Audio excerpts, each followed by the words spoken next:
joga o Saul junto com o Jorginho, tem uma série de dúvidas. Acho o Flamengo mais forte, mas o Inter vai ser... Primeiro, o Beira-Rio não vai ter 18 mil pessoas como no domingo passado. Segundo, que mais de 40 mil pessoas no Beira-Rio vão incentivar muito. E o Inter vai jogar uma partida mais estratégica. Ele perdeu 2 partidas seguidas para o Flamengo, tem que ganhar o jogo. Tem que ganhar o jogo de 1-0 para levar para os pênaltis. Acho o Flamengo mais forte. Acho que o Flamengo deve se classificar. Mas não vai ser um jogo fácil, não. Feito. E a gente fecha aqui com a nossa homenagem, o nosso grande abraço para o Fábio, que bateu esse recorde agora com 1.391 jogos disputados e agora defendendo a camisa do Fluminense.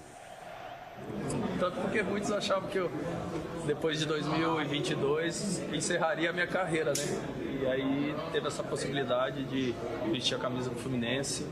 E aí abriu novamente essa possibilidade de bater esse recorde. Mas tudo vivenciando jogo a jogo e vivenciando cada momento como se fosse o primeiro. E é assim que eu fiz a minha carreira.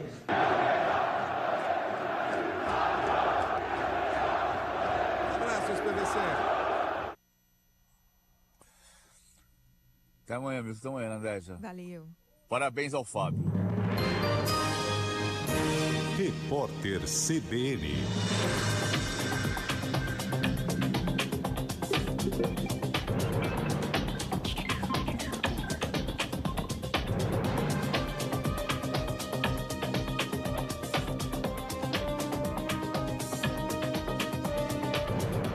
Quarta-feira, 20 de agosto de 2025. A Polícia Civil do Rio de Janeiro faz uma operação contra uma quadrilha especializada em fraudes eletrônicas contra a Casas Bahia. Até o momento, 3 homens foram presos. O grupo causou um prejuízo de aproximadamente R$1 milhão à empresa em menos de 2 anos. Os agentes também cumprem 9 mandados de busca e apreensão. As investigações revelaram que a quadrilha usava cartões de crédito fraudados para fazer compras online na modalidade retirar na loja. Os alvos preferenciais eram televisões de alto valor e eletrodomésticos. O ministro israelense da Defesa, Israel Katz, assinou a aprovação do plano para a tomada de Gaza e ordenou a convocação de 60 mil reservistas. A maioria deles precisa se apresentar até o dia 2 de setembro. De acordo com a imprensa local, integrantes da inteligência e soldados de suporte de combate estão entre os convocados. Em 22 meses de guerra, o exército israelense conquistou quase 75% do território palestino. A cidade de Gaza é um dos locais que ainda não foram tomados. Moradores relatam a presença de tanques, artilharia e drones na região. Testemunhas afirmam que os equipamentos miram a população civil. Os militares israelenses dizem, no entanto, que atuam na área para destruir o grupo terrorista Hamas. Líderes militares da OTAN se reúnem daqui a pouco para abordar a guerra na Ucrânia. As autoridades discutirão garantias de segurança para Kiev, que se tornaram o ponto principal das conversas em torno de um acordo de paz. Trump descartou o envio de tropas para a Ucrânia, mas sugeriu que Washington pode fornecer apoio aéreo. No horário de Brasília, 9h03.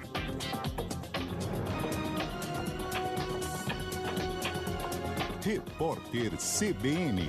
As principais notícias do dia, a cada meia hora.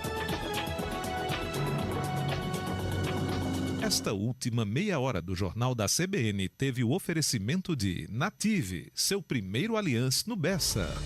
Você que está na Paraíba acompanhando o Jornal da CBN, ouve agora, através da CBN João Pessoa, as notícias da sua cidade. Muito bom dia e muito obrigado.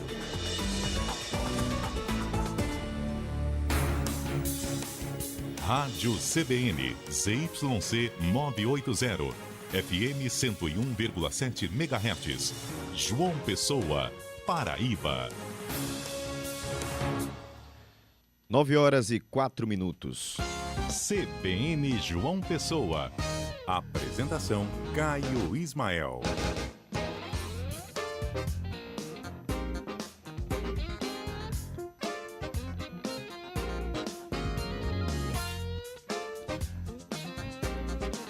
Bom dia, bom dia, bom dia. Seja muito bem-vindo, seja muito bem-vinda ao programa de notícias das suas manhãs. Estou falando, claro, do CBN João Pessoa, aqui na 101.7 FM. Aumenta o som do rádio, aumenta aí o volume. Independente de onde você esteja, eu peço licença para entrar e trazer notícia durante toda essa manhã. Tá no carro, tá indo para o trabalho, tá resolvendo alguma coisa aí na rua, ligadinho no seu rádio, tá em casa fazendo almoço? Fica à vontade, tá? Seja muito bem-vindo e seja muito bem-vinda. Ó, nesse início de programa, eu quero deixar um abraço bem especial para um ouvinte que eu encontrei ontem no meio da rua, tá? Eduardo, lá de Cabedelo. Não sei se ele tá me ouvindo nesse momento, mas é muito interessante e muito especial essa troca que a gente tem com os ouvintes. O Eduardo me parou ontem no supermercado e falou: ó, Caio, adoro aí os comentários que você faz, acompanho sempre o programa.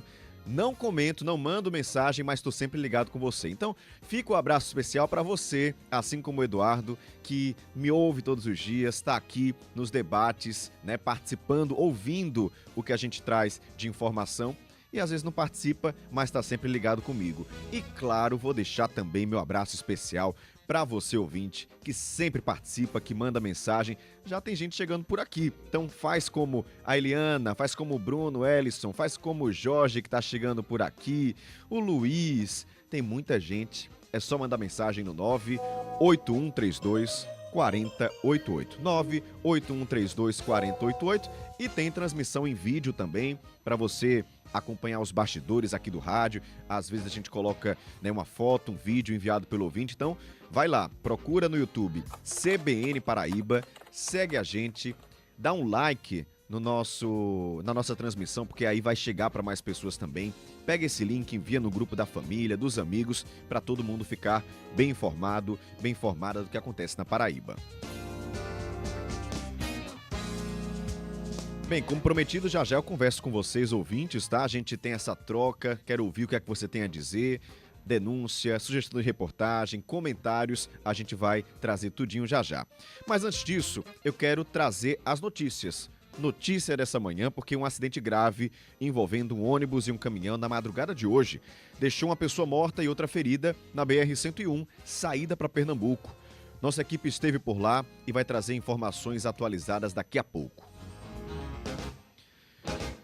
Daqui a pouco te atualizo também sobre o caso do influenciador Ítalo Santos. Ele falou pela primeira vez à Justiça de São Paulo e disse não saber por que está preso.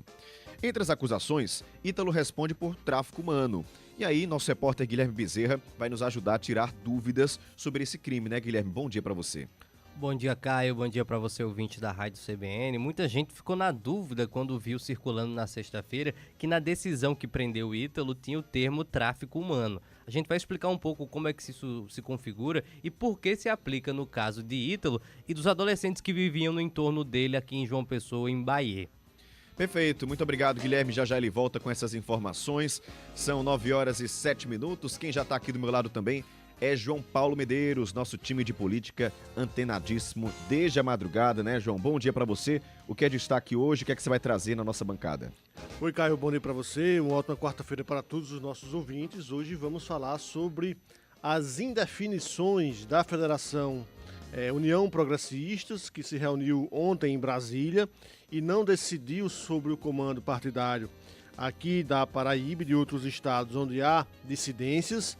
E vamos também trazer os detalhes sobre a decisão de Adriano Galdino de devolver os vetos da LDO para o governador João Azevedo. Daqui a pouquinho na coluna a gente explica os detalhes desses dois e de outros assuntos também. Perfeito, vamos falar sobre muitos assuntos hoje aqui na nossa bancada. Você convidado e convidada a ficar com a gente durante toda esta manhã. 9h08, quarta-feira, você já está acostumado, já sabe, tem a coluna Nutrição e Saúde com a nutricionista Érica Nóbrega. Farinha da Felicidade. Recentemente tem se viralizado a promessa de que um mix de várias farinhas fazem verdadeiros milagres no corpo das pessoas. E aí, será que é assim? É sobre isso que nós vamos conversar hoje no nosso encontro Nutrição e Saúde. E você entender que muitas vezes esses anúncios milagrosos, eles precisam ser estudados, esclarecidos e não levados tão a sério. Então eu espero você logo mais na nossa coluna Nutrição e Saúde. E aí eu quero te perguntar, aproveitar que a gente está falando sobre isso, sobre esses emagrecimentos milagrosos, né, dietas milagrosas ou até ganhar peso rápido demais. Você já fez alguma dessas dietas ou fórmulas milagrosas, me conta, né? Diz aí se deu certo, como é que foi para você essa experiência, foi que você usou 981324088. Quero aí, né? A gente traz esse assunto com a nutricionista, ela também comenta um pouquinho essas opções aí que vocês podem trazer no nosso WhatsApp. E a gente também fala sobre economia com Guilherme Bahia, trânsito, entre outros temas, então programa completo para você ficar bem informado nessa manhã. Agora são 9h10. Trânsito.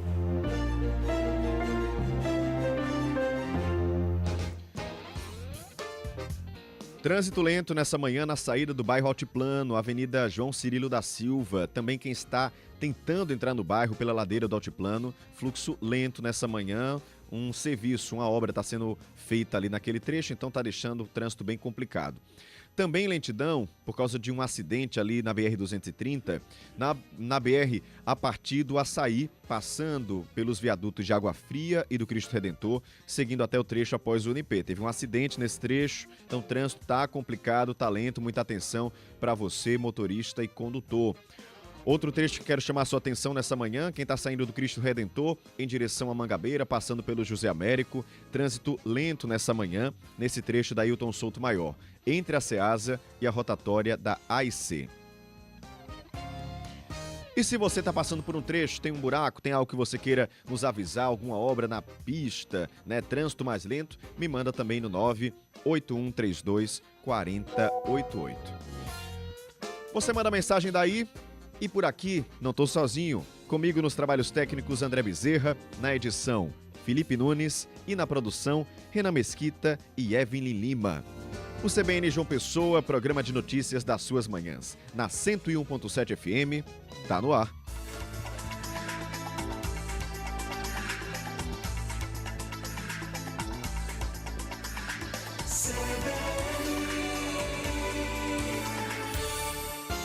CBN João Pessoa. Apresentação Caio Ismael. 9h12. Giro de notícias. Quero chamar sua atenção para essa notícia que a gente vai trazer aqui abrindo o programa, porque a partir de hoje, consumidores da Paraíba não podem mais ser obrigados a atingir um valor mínimo para fazer pedidos em aplicativos de delivery. É isso mesmo. Às vezes você vai lá no aplicativo e fala, compras a partir de R$50. Não pode mais na Paraíba. Essa nova regra consta em lei que foi promulgada pelo presidente da Assembleia Legislativa da Paraíba, o deputado Adriano Galdino. Essa lei é de autoria da deputada Cida Ramos. O texto estabelece que qualquer plataforma de entrega em funcionamento no estado deverá permitir que o cliente compre apenas o item desejado, sem imposição de gasto mínimo. Às vezes você quer só um refrigerante, aí tem que comprar algo a mais. Na prática, isso garante que o consumidor tenha liberdade para pedir, por exemplo, apenas uma refeição, uma bebida, um produto de farmácia, independente do preço. As penalidades para quem descumprir essa lei vão desde uma advertência por escrito até multa, que varia aí em 1.000 unidades fiscais referentes na Paraíba. Essas unidades fiscais também vão variando aí, posso fazer esse cálculo e trazer para você depois. A suspensão temporária das atividades também está aí entre as punições, suspensão por 30 dias. A gente vai trazer mais detalhes sobre esse assunto ainda hoje na coluna de política, mas uma lei de autoria da deputada estadual Cida Ramos, do PT, que foi promulgada pelo presidente da Assembleia Legislativa, o deputado Adriano Galdino.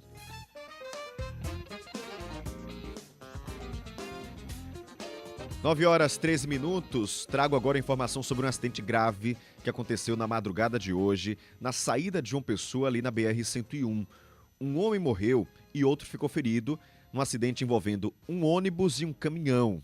Pois é, esse acidente aconteceu por volta das 2h40 da madrugada. O repórter Antônio Vieira esteve por lá e traz os detalhes agora. Olá pessoal, muito bom dia a todos. Aconteceu por volta das 2h30 da madrugada. O que acontece? Foi no sentido João Pessoa-Recife, já na saída de João Pessoa para Recife. E a dinâmica, de acordo com informações da Polícia Rodoviária Federal, foram as seguintes, né? As dinâmicas desse acidente. O caminhão estaria estacionado no acostamento e o motorista e o proprietário do caminhão teriam descido do veículo e estariam observando uma moto que estava no outro lado da via, no outro lado da BR. Nesse momento, um ônibus de uma das linhas de João Pessoa acabou batendo no caminhão, jogando esse caminhão para dentro da margem da BR, né, para uma área de mata que tem, e ficando com parte da lataria do baú presa ao ônibus. O motorista do ônibus disse que o local tinha pouca iluminação e ele acabou não vendo esse caminhão e chegou então a bater. O caminhão ficou completamente danificado e nessa colisão toda, o condutor, né, o motorista e o proprietário do caminhão estavam do lado de fora e terminaram se comprometendo com esse acidente. O motorista do caminhão morreu no local e o outro homem terminou sendo jogado para dentro da área de mata.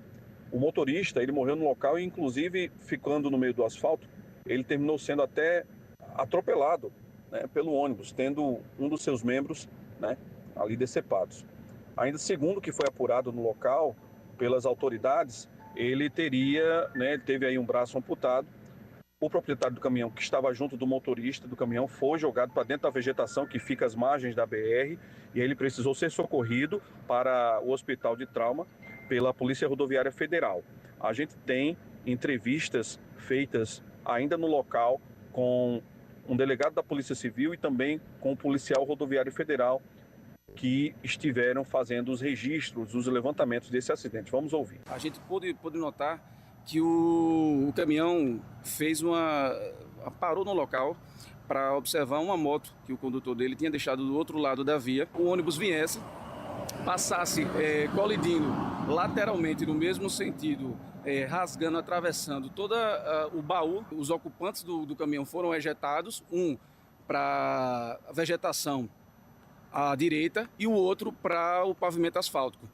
Em seguida, a traseira do ônibus passa por cima do que foi ejetado para o pavimento asfáltico, fazendo com que ele, infelizmente, viesse a óbito. A nossa ambulância, a ambulância da PRF, assim que chegou no local, encontrou o rapaz na vegetação, em estado de choque, e pôde contribuir com o depoimento dele, dizendo mais ou menos como é que se deu a situação. Quando esse motorista desse ônibus de linha de João Pessoa tentou ainda fazer o desvio, quando viu que já estava se aproximando, mas tinha outro carro na faixa da esquerda e, segundo ele, não foi possível desviar a tempo e houve um impacto.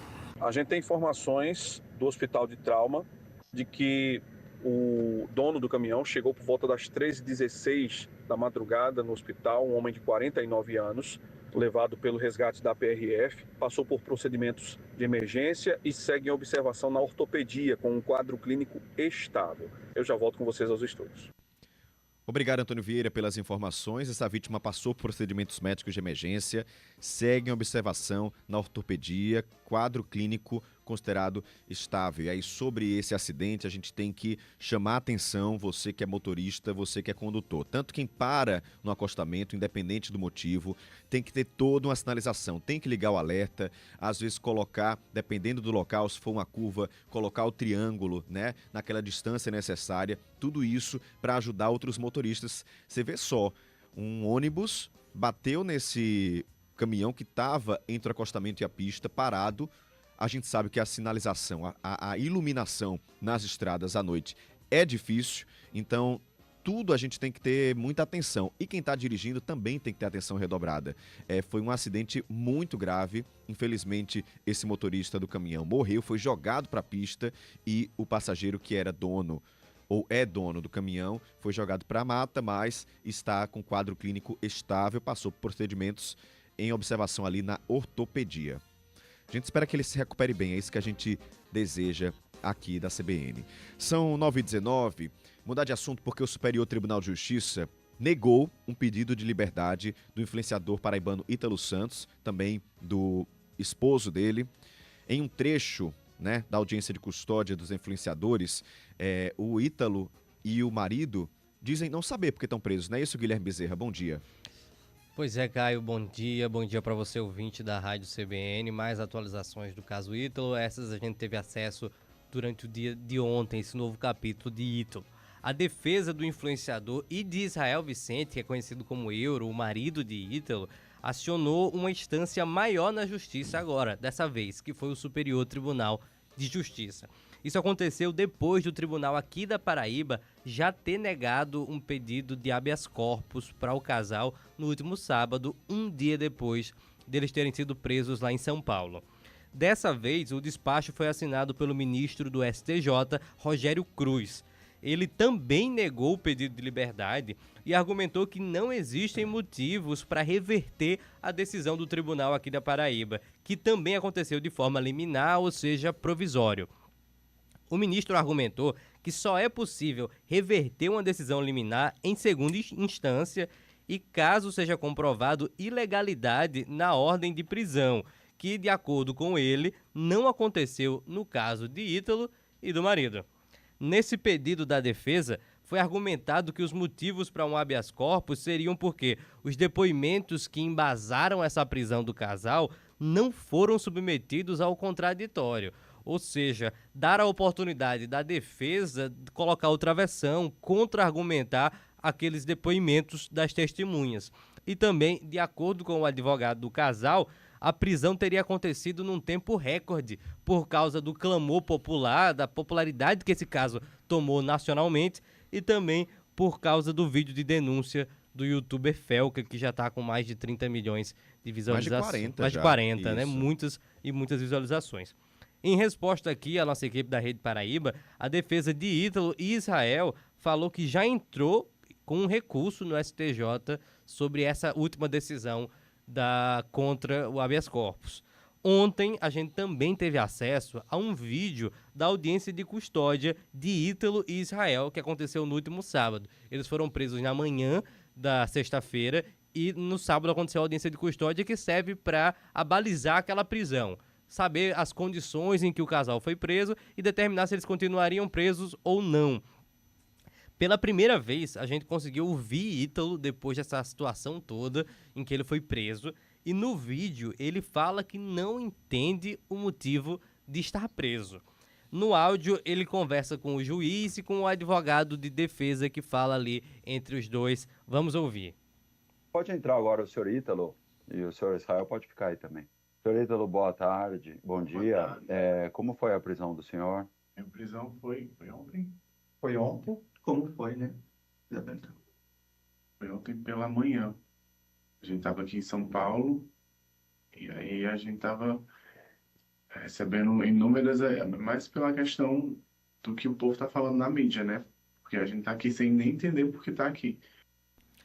Pois é, isso aconteceu na audiência de custódia. Dificilmente seria revertida a prisão ali, porque quando existe uma decisão de um juiz por prender alguém, a audiência de custódia simplesmente julga as condições da prisão. Se houve excesso da polícia, se houve ilegalidade no horário, como tudo foi feito dentro da lei, dificilmente seria revertido. Mesmo assim, no vídeo completo que está no G1, o advogado ele tenta argumentar com o juiz, pedindo uma reversão dessa prisão. O juiz nega, ele afirma que a justiça lá é de São Paulo, o pedido veio da justiça da Paraíba, e logo depois o advogado ele manifesta pela primeira vez o pedido de transferência do casal para o presídio de Tremembé.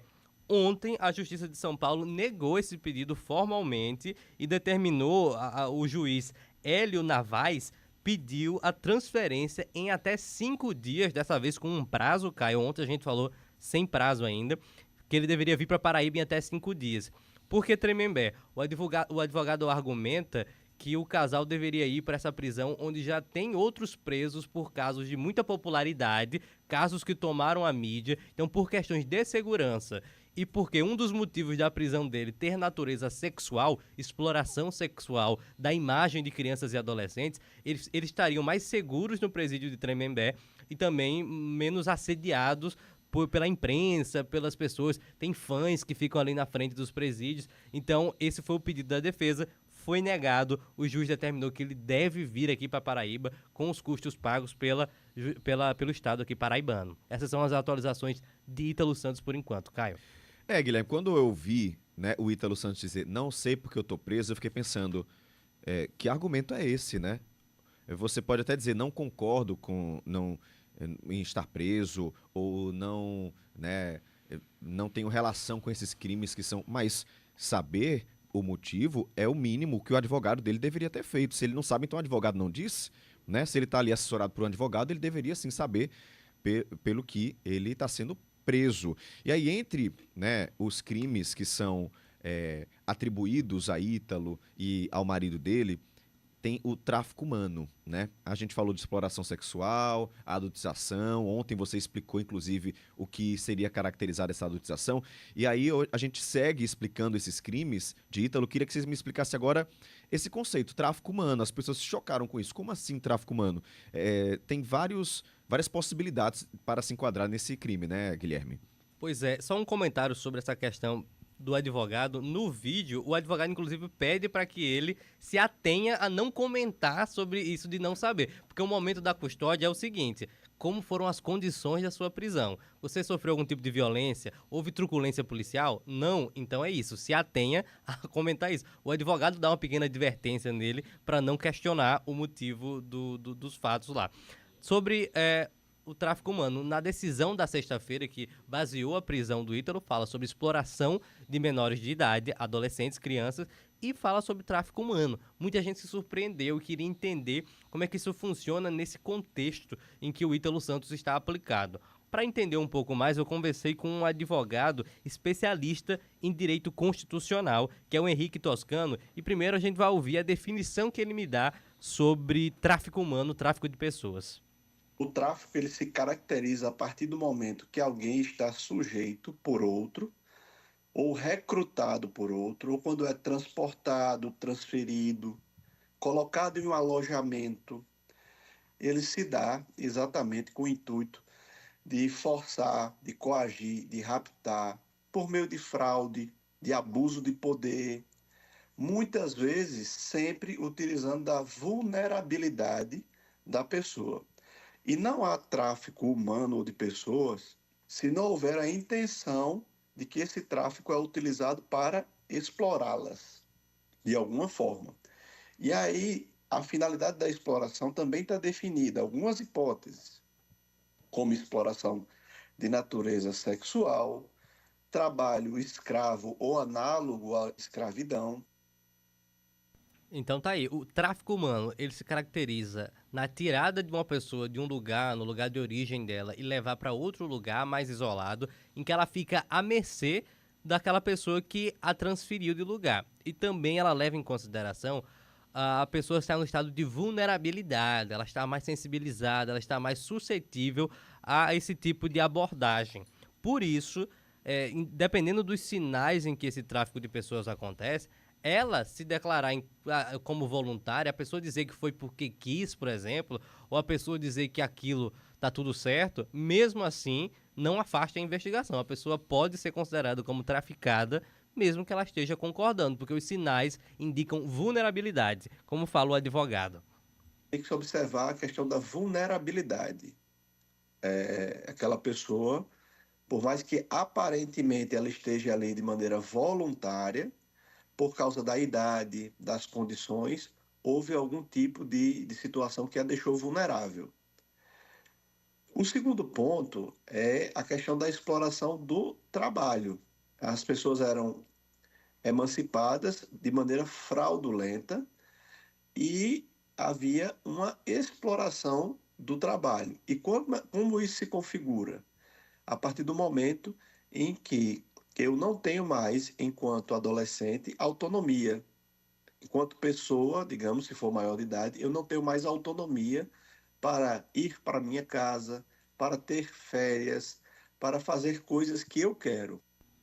Pois é, numa das testemunhas do caso, inclusive tinha falado, eu lembro para o nosso ouvinte, que tinha vídeos em que o Ítalo filmava as meninas que viviam com ele ali, indo para a escola com farda, com tudo, e quando desligava a câmera, elas voltavam para casa. E isso caracteriza elas estarem à mercê dele. Inclusive, a Camilinha até se manifestou recentemente, que é a principal envolvida e citada, dizendo que ele era como um pai para ela, e que ela estava ali porque queria, e ela estava trabalhando com ele e tal. Mas como o advogado fala, mesmo que a vítima não se reconheça nessa posição, pode ser investigada e a pessoa pode ser condenada por tráfico humano, porque a pessoa está ali vulnerável. Ele inclusive cita a evolução do entendimento da violência contra a mulher, por exemplo, que certas violências como psicológicas ou patrimoniais, há pouco tempo atrás não eram reconhecidas dessa forma e que hoje em dia já existe esse entendimento. Vamos escutar na fala do advogado? As pessoas que estão nessa situação de vulnerabilidade, elas não têm ainda a consciência, por serem menores, do que é essa vulnerabilidade, do trauma que isso pode provocar. Isso pode ser investigado, sim, por mais que a vítima não se sinta vítima. Vou dar só um exemplo prático. Quantas e quantas vezes as mulheres, ao longo do tempo, normalizavam o comportamento abusivo dentro de casa e de violência psicológica. Tradicionalmente, só se entendia que havia violência contra a mulher quando essa violência era física. Depois se aprofundaram os estudos e havia vários e vários casos de violência psicológica, patrimonial. Pois é, resumindo para o nosso ouvinte, tem a ver com o lado econômico, com a exploração do trabalho de alguém, e também tem a ver com essa pessoa estar num momento vulnerável da vida dela e à mercê da outra pessoa que contrata ali, que chama ela para trabalhar, Caio. Tá aí, vamos falar mais sobre esse assunto e sobre outros temas também trazidos pelos nossos ouvintes daqui a pouco, tá? Obrigado, Guilherme. Valeu, São Caio. 9h31. Repórter CBN.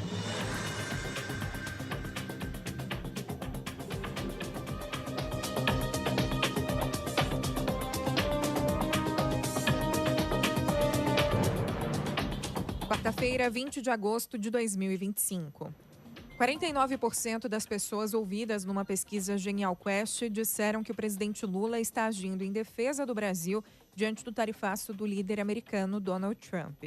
Já 41% afirmaram que Lula se aproveita da situação para se promover. 69% disseram que o deputado Eduardo Bolsonaro está pensando nos interesses dele e da família. E 23% afirmaram que o filho do ex-presidente Jair Bolsonaro está defendendo os interesses do país. 12.150 pessoas de 8 estados foram entrevistadas presencialmente entre os dias 13 e 17 de agosto. A margem de erro estimada é de 2 pontos percentuais para mais ou para menos e o índice de confiança chega a 95%.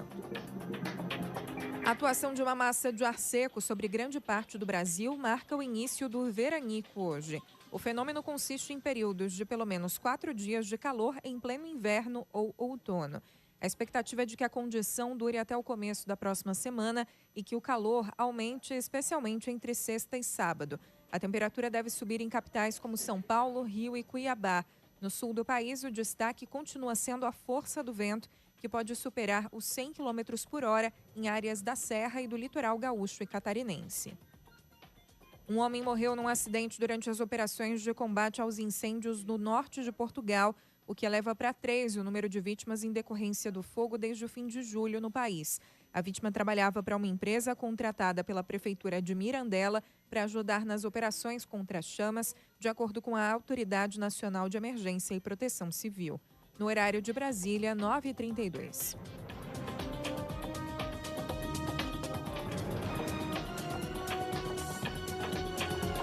Repórter CBN. As principais notícias do dia, a cada meia hora.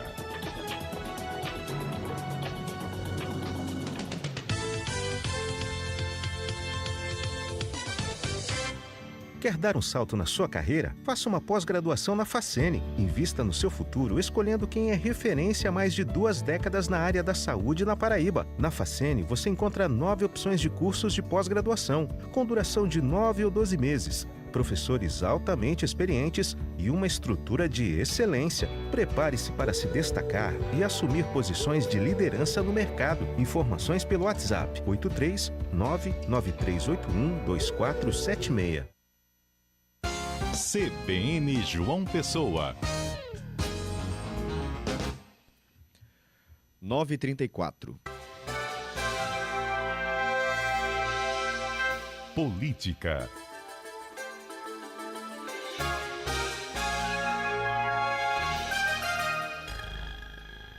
antes de seguir aqui com nossa pauta política, né? Temos vários assuntos para conversar com você, ouvinte. Eu quero falar para você que está mandando mensagem, né, sobre o concurso de Alhandra. São dezenas de pessoas nesse momento enviando mensagens para a gente. Tem pessoal falando lá no chat do YouTube, também no nosso WhatsApp, e é um tema aí correlato da política, né? Com relação ao concurso de Alhandra, concurso que não está chamando, não está convocando os aprovados, está aí próximo ao prazo de finalização, né?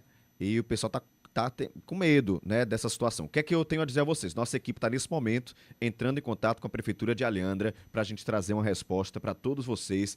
São, segundo o pessoal está dizendo aqui, 900 contratos temporários, né? Muita gente contratada temporariamente, muito dinheiro gasto e o concurso aí, né, perto de expirar. Então a gente está trazendo, eu trago essa resposta para vocês nesse primeiro momento, que nossa equipe está em contato com a Prefeitura de Alhandra para trazer um posicionamento. Assim que tivermos, nós conversamos com você. Então fica por aqui que durante essa manhã a gente traz uma resposta oficial da Prefeitura de Alhandra. São 9h35. Ontem a Federação União Progressista se reuniu em Brasília. Eu queria saber se houve uma decisão sobre o comando desse grupo aqui na Paraíba. João Paulo Medeiros, bom dia para você. Oi, Caio, bom dia para você, Felipe, todos os nossos ouvintes. Bom dia. Os caciques dessa Federação União Progressistas, Caio, decidiram não decidir agora. Decidiram continuar dentro desse universo de indefinições sobre 2 pontos importantes. Primeiro, a questão da formatação dos palanques presidenciais nos estados. A federação não bateu o martelo ainda sobre como funcionará essa formatação. Se, por exemplo, candidatos da federação darão espaço ou não darão espaço ao presidente Lula, né? Já que a federação caminha nacionalmente para apoiar uma candidatura da direita, seja ela bolsonarista ou de Tarcísio ou Caiado, outro nome da direita. Então não se definiu esse ponto. E também não houve definição sobre os comandos ou o comando desse agrupamento nos estados. E por que eu destaco esses 2 pontos? Porque são os 2 pontos que mais interessam e que mais trazem ou poderão trazer impactos para a política paraibana, para os palanques que serão formados aqui na Paraíba no próximo ano. Porque aqui o Estado, assim como em outras unidades da federação, vive um dilema entre os 2 partidos que compõem essa federação, União Progressistas, entre União Brasil e o Progressistas. Qual o dilema aqui da Paraíba? O União Brasil de Efraim Filho faz parte da oposição ao governador João Azevedo, tendo Efraim como um pré-candidato ao governo do Estado. O Progressistas de Aguinaldo Ribeiro faz parte da base de João Azevedo, tendo o sobrinho de Aguinaldo, né, como também pré-candidato a governador nesse momento.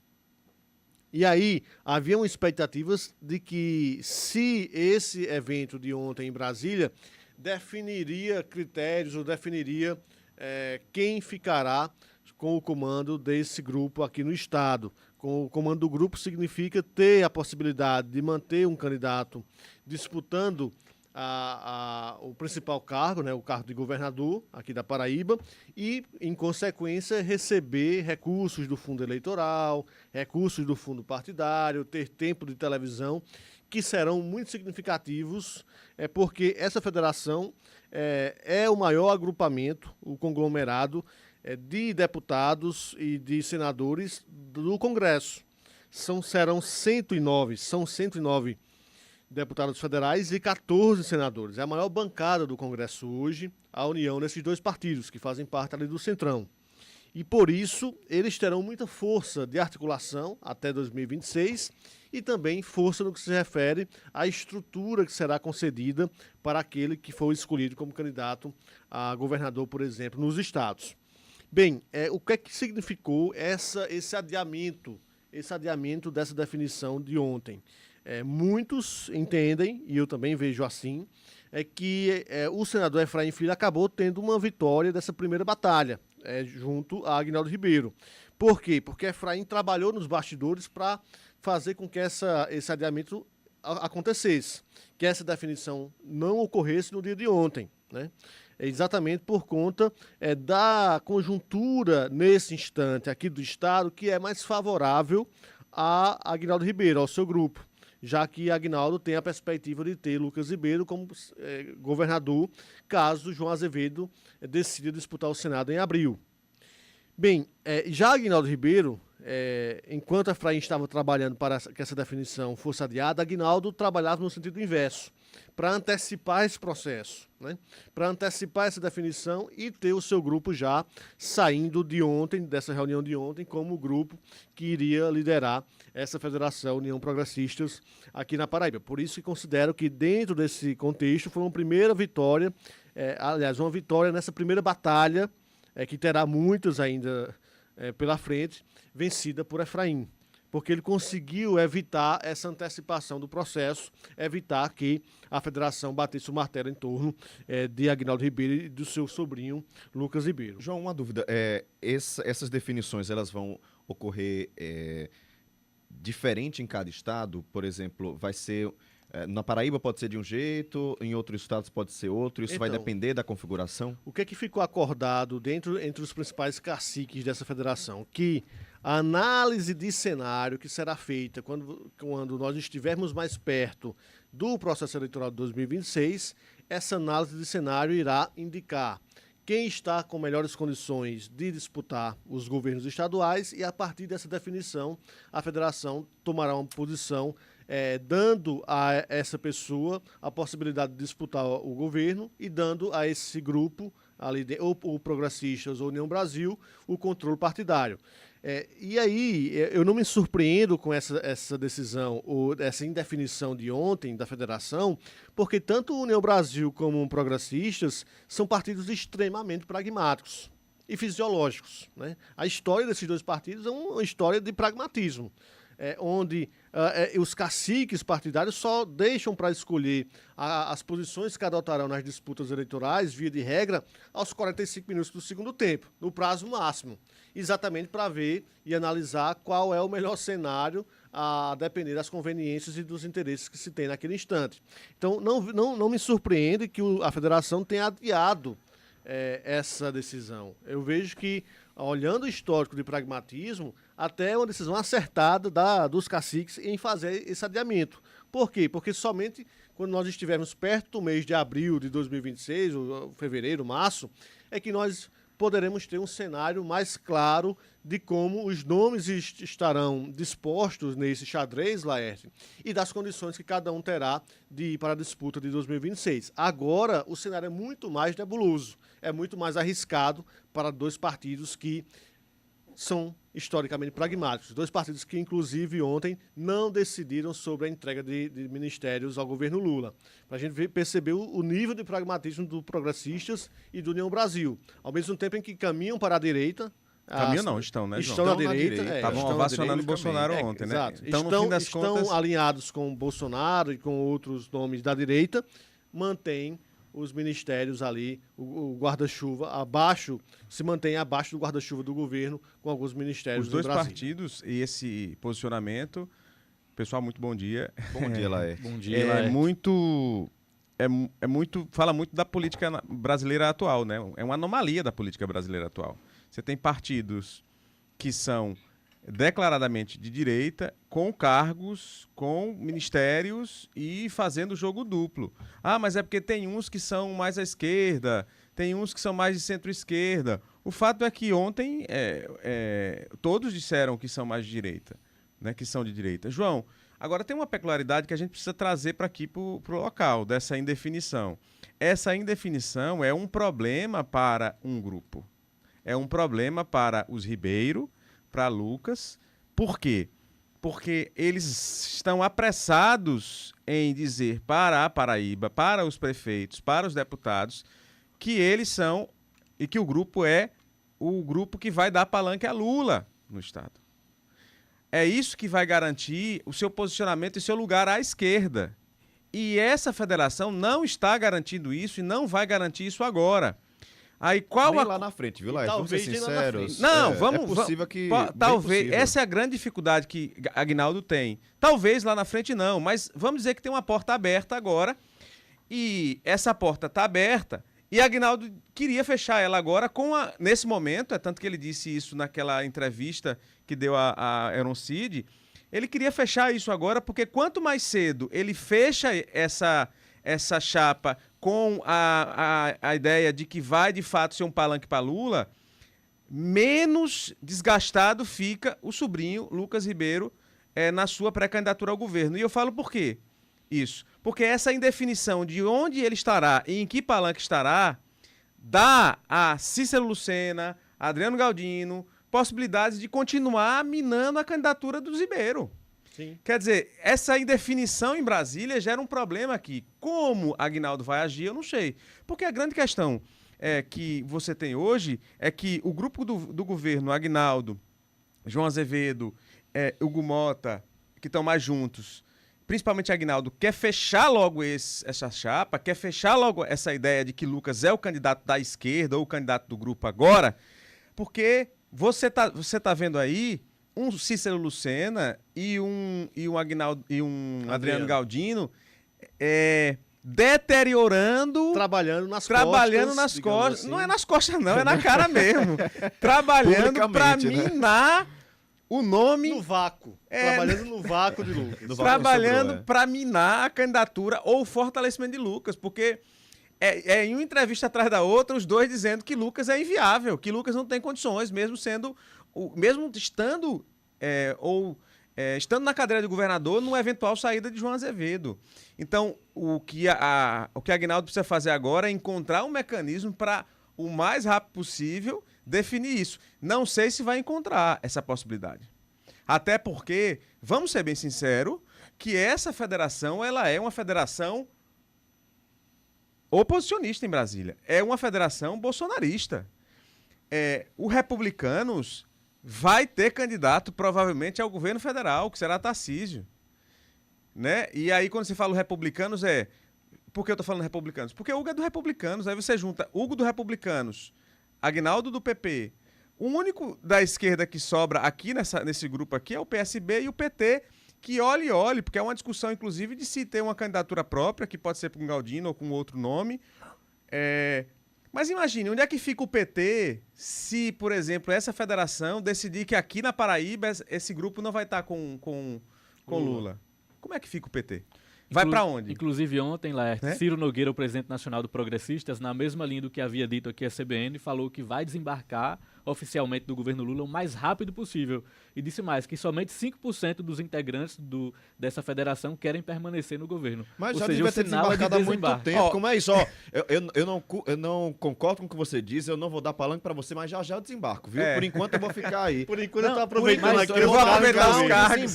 Eu vou marcar um desembarque, só não tem prazo. E aí, mas eu trago essa discussão para a Paraíba, não, claro. Né? O único influencia aqui. Vamos lá, o único declaradamente esquerda ou centro-esquerda do grupo hoje do governo da Paraíba é João Azevedo. Quem é o outro? E Adriano Galdino. Cícero não é. Cícero nunca declarou, eu vou votar em Lula, eu quero ser um palanque para Lula. Não é. Bem centro, né? Lucas não, como é o nome? Aguinaldo Ribeiro hoje tá mais alinhado à centro-esquerda, mas Aguinaldo Ribeiro era ministro de Lula e votou com impeachment. Então, assim, tá no centrão ali, tá passeando onde der, né? Então, Hugo Mota já era mais à direita. Como presidente da Câmara dos Deputados, ele fica tentando se equilibrar ali, porque ele, de fato, precisa contemplar todo mundo. Mas o partido dele, como eu disse, vai ter um candidato a presidente de oposição à reeleição de Lula. Ou seja, não é fácil fazer essa matemática aqui. Não é fácil. Porque com essa indefinição de onde a federação estará aqui na Paraíba, em que lado está, vai gerar um desgaste para o candidato do governo, que é Lucas Ribeiro, vai permitir o espaço aberto para Cícero continuar trabalhando contra ou criticando a possibilidade de Lucas Ribeiro ser o candidato, e Aguinaldo e Adriano Galdino do mesmo jeito, né? No fim das contas é isso. O que Aguinaldo queria não aconteceu, por isso que eu acho que eu vi você falando hoje de manhã que houve uma espécie de perda. Efraim ganhou nesse primeiro momento, sim, porque Aguinaldo disse que no dia 19, porque você imagina um cenário hipotético agora, só pra gente concluir. O cenário hipotético a federação é oficializada ontem, e o grupo lá em Brasília diz assim, não, na Paraíba a federação estará com Lula. Vamos para o cenário hipotético. Aguinaldo conseguiria ter, em tese, a vitória aí, porque, de fato, teríamos um grupo excepcional na Paraíba de uma federação centro-direita que estaria abrindo palanque para Lula. E se tivesse feito isso, excluiria, por consequência, Efraim desse debate, porque Efraim já está já excluiria e Efraim ia para um outro lado. Me né? parece bem difícil isso acontecer, não parece não? Vamos lá, eu estou no cenário hipotético. Mas, olha, Aguinaldo é articulado, ele está lá em Brasília, né? Ele não ia dizer que ia anunciar agora, assim, ele perdeu agora. Se vai perder lá na frente, eu não sei. O que eu estou dizendo é que é muito difícil. É uma matemática. E o que é que a gente vê? O governador João Azevedo no PSB, passeando.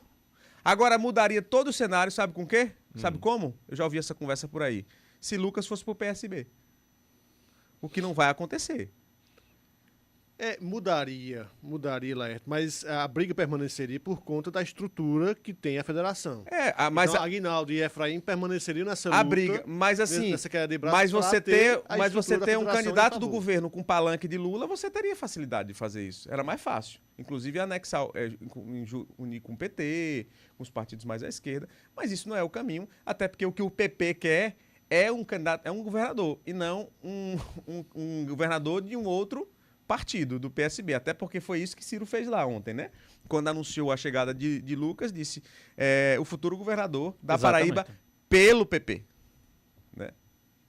Cenas para os próximos capítulos, né? A gente vai acompanhar tudo e trazer para você muita análise sempre aqui na CBN e no Jornal da Paraíba, viu? Quem gosta de política, vai lá, jornaldaparaíba.com.br, tem sempre atualização em tempo real por lá, você pode até participar de uma lista de transmissão que vai sempre mandar para você no seu WhatsApp essas mensagens com as reportagens.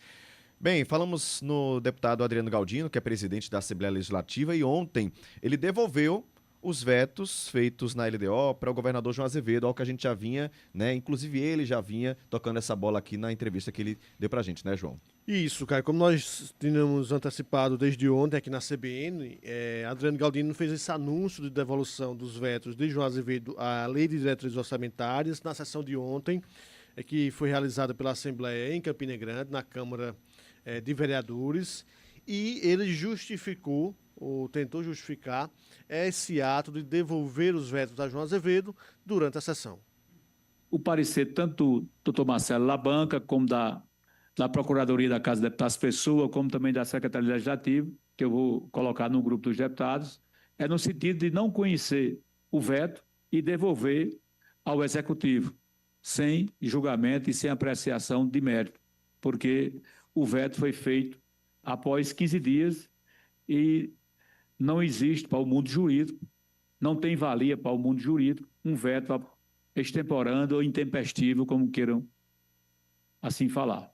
Então, hoje pela manhã, por volta de meio-dia, nós devolvemos ao Executivo dentro dessa lógica e da justificativa que foi feita não só pela Secretaria Legislativa, como também pela Procuradoria da Casa, como também pelo o nosso constitucionalista, doutor Marcelo Labanca. É um ato corriqueiro, normal, que não foi o primeiro, já aconteceu isso diversas vezes, e eu estou apenas cumprindo o meu papel enquanto presidente da Casa de Deputados Pessoa.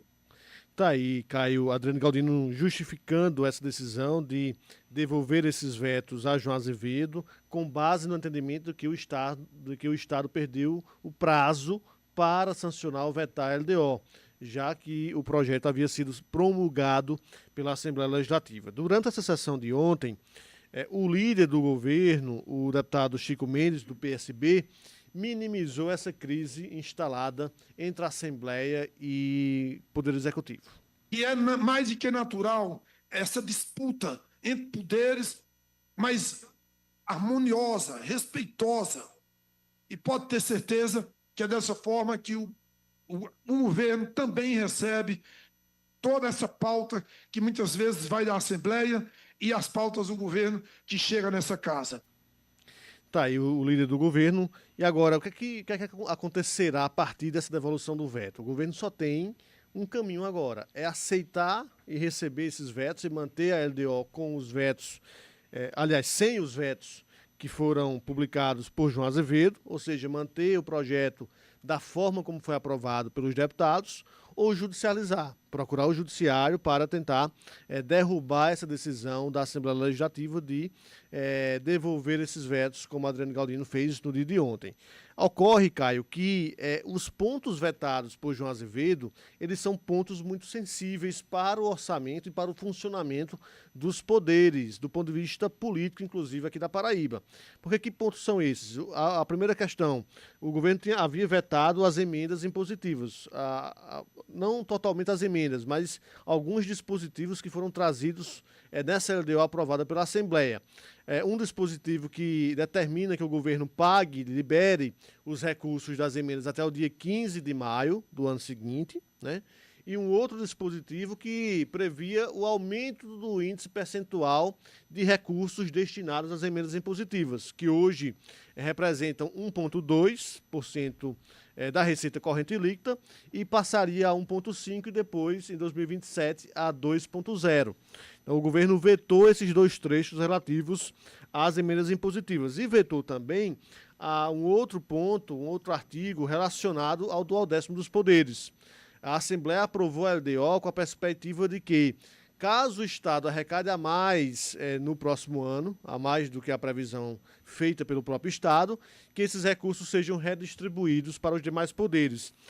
Poder Legislativo, Poder Executivo, Poder Judiciário, Tribunal de Contas e Ministério Público. O porquê de esses dois pontos serem sensíveis para o governo nesse instante? Porque mexe diretamente com os interesses tanto dos demais poderes, que querem, evidentemente, ter esse bolo, essa fatia do bolo a mais repartida entre todos, como também mexe diretamente num ponto que é crucial para os deputados estaduais, que são as emendas impositivas. Os deputados querem ampliar a fatia de orçamento relativa às emendas e querem também que esses recursos sejam liberados até o dia 15 de maio do ano seguinte para poderem, evidentemente, ter esses recursos e conquistarem ali mais bases junto aos seus aliados, olhando, evidentemente, na disputa eleitoral de 2026, quando muitos serão candidatos à reeleição.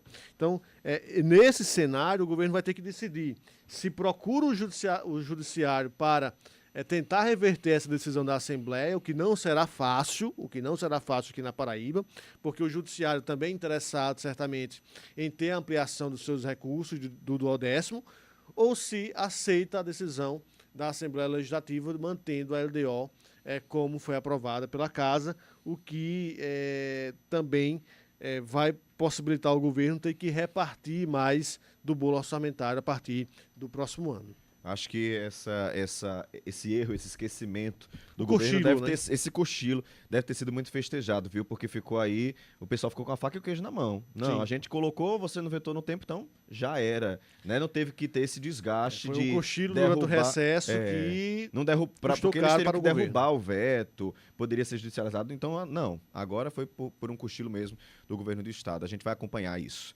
Agora são 9h57, falar com o Felipe Nunes, porque foi promulgada uma lei que trata dos aplicativos de delivery, de entrega aqui em João Pessoa, na Paraíba. O que é que trata essa lei, Felipe? Bom dia. Oi, Caio, bom dia mais uma vez para você, bom dia aos ouvintes da CBN.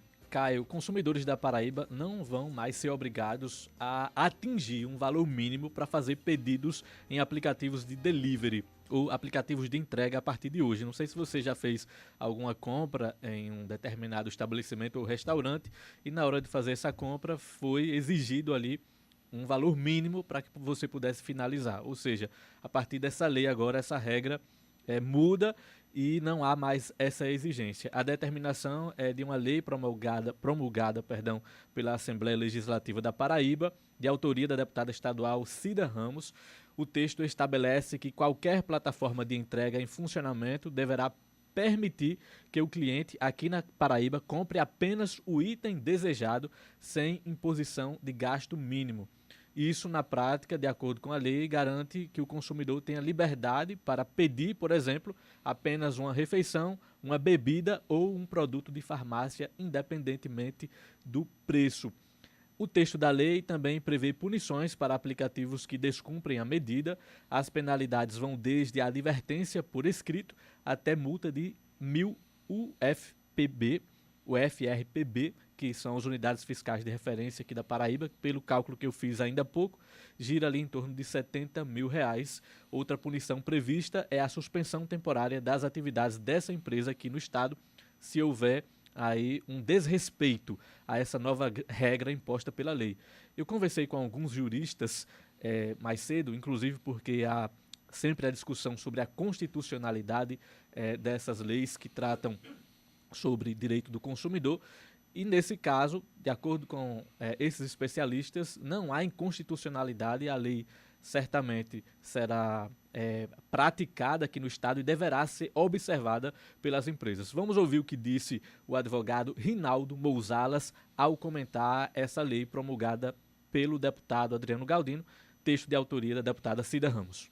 A Lei 13.826 do Estado da Paraíba, que proíbe a imposição de venda em valor mínimo através de aplicativos de delivery, ela aparenta sim ser constitucional, porque ela versa sobre o direito do consumidor e o Estado ele tem competência suplementar para legislar sobre essas questões. Também não vejo violação a outras questões de ordem material. Acontece que essa lei é uma lei que mostra uma certa antipatia ao mercado, porque se ela proíbe que o aplicativo imponha uma cobrança para a venda de valor mínimo, ele vai fazer com que o aplicativo só ofereça à venda produtos que tenham valor mínimo a custear os seus custos lá. Então, apesar de ser uma lei que se mostra constitucional, talvez não seja uma lei conveniente para o mercado. E isso deve ser avaliado por ocasião da sua interpretação. O advogado Rinaldo Mouzalas, portanto, considera o texto constitucional, mas também prevê que ele deve trazer alguns efeitos colaterais para o funcionamento dessas empresas, já que, de certa forma, a lei vai, de alguma forma, modificar o funcionamento do livre mercado. Eu também conversei com a superintendente do PROCON estadual, Kessia Liliana, que afirmou que a lei já vai ser fiscalizada a partir de hoje pelo PROCON estadual e as empresas, de fato, estão obrigadas a cumprir essa nova legislação aqui no âmbito da Paraíba. Essa fiscalização ela é realizada em todos os segmentos, tanto nas lojas físicas como virtuais. Essa lei está em vigor, mas nós temos essa específica para iFood, mas nós temos outras também que falam da parcela mínima que não pode. É uma prática abusiva. Então, o PROCON ele fiscaliza em loja física, em loja virtual, tanto voluntariamente, por demanda também, quando o consumidor reclama junto ao órgão. Então, com certeza, daremos seguimento, vai estar ser incluída no escopo da fiscalização para mais uma lei ser colocada em prática. Olha, o PROCON ele não se manifesta quanto à constitucionalidade ou não de lei. O PROCON ele faz o cumprimento à lei. Ele fiscaliza, nós já tivemos leis que duraram meio-dia e nós fiscalizamos enquanto durou, ela estava vigente. Nós somos o órgão que fazemos a lei criar vida. Portanto, Caio, essa lei foi promulgada e os consumidores paraibanos não poderão mais ser obrigados aí a pagar, atingir um valor mínimo para fazer esses pedidos por meio de aplicativos de entrega aqui no estado.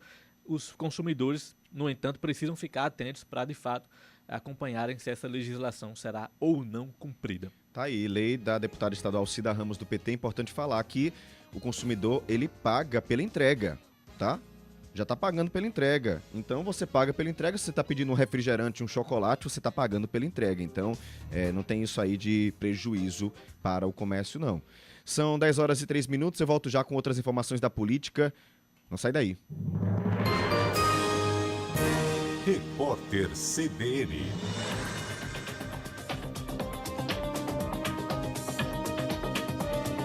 Quarta-feira, 20 de agosto de 2025. Os Estados Unidos cancelaram um evento em parceria com a Força Aérea Brasileira e sinalizaram que também devem ficar fora do principal exercício da Marinha, a Operação Formosa. Os sinais de distanciamento de Washington preocupam o Ministério da Defesa. A pasta tenta blindar o estratégico setor de cooperação militar da crise político-econômica que se instalou entre os dois países desde o começo da gestão do presidente Donald Trump. O Comando Sul dos Estados Unidos planejava realizar com a FAB a edição de 2025 da Conferência Espacial das Américas. O evento reuniria outras nações do continente no período de 29 a 31 de julho em Brasília. O ministro israelense da Defesa, Israel Katz, assinou a aprovação do plano para a tomada de Gaza e ordenou a convocação de 60 mil reservistas. A maioria deles precisa se apresentar até o dia 2 de setembro. De acordo com a imprensa local, integrantes da inteligência e soldados de suporte de combate estão entre os convocados. Em 22 meses de guerra, o exército israelense conquistou quase 75% do território palestino. A cidade de Gaza é um dos locais que ainda não foram tomados. Moradores relatam a presença de tanques, artilharia e drones na região. Testemunhas afirmam que os equipamentos miram a população civil. Os militares israelenses dizem, no entanto, que atuam na área para destruir o grupo terrorista Hamas. No horário de Brasília, 10h04.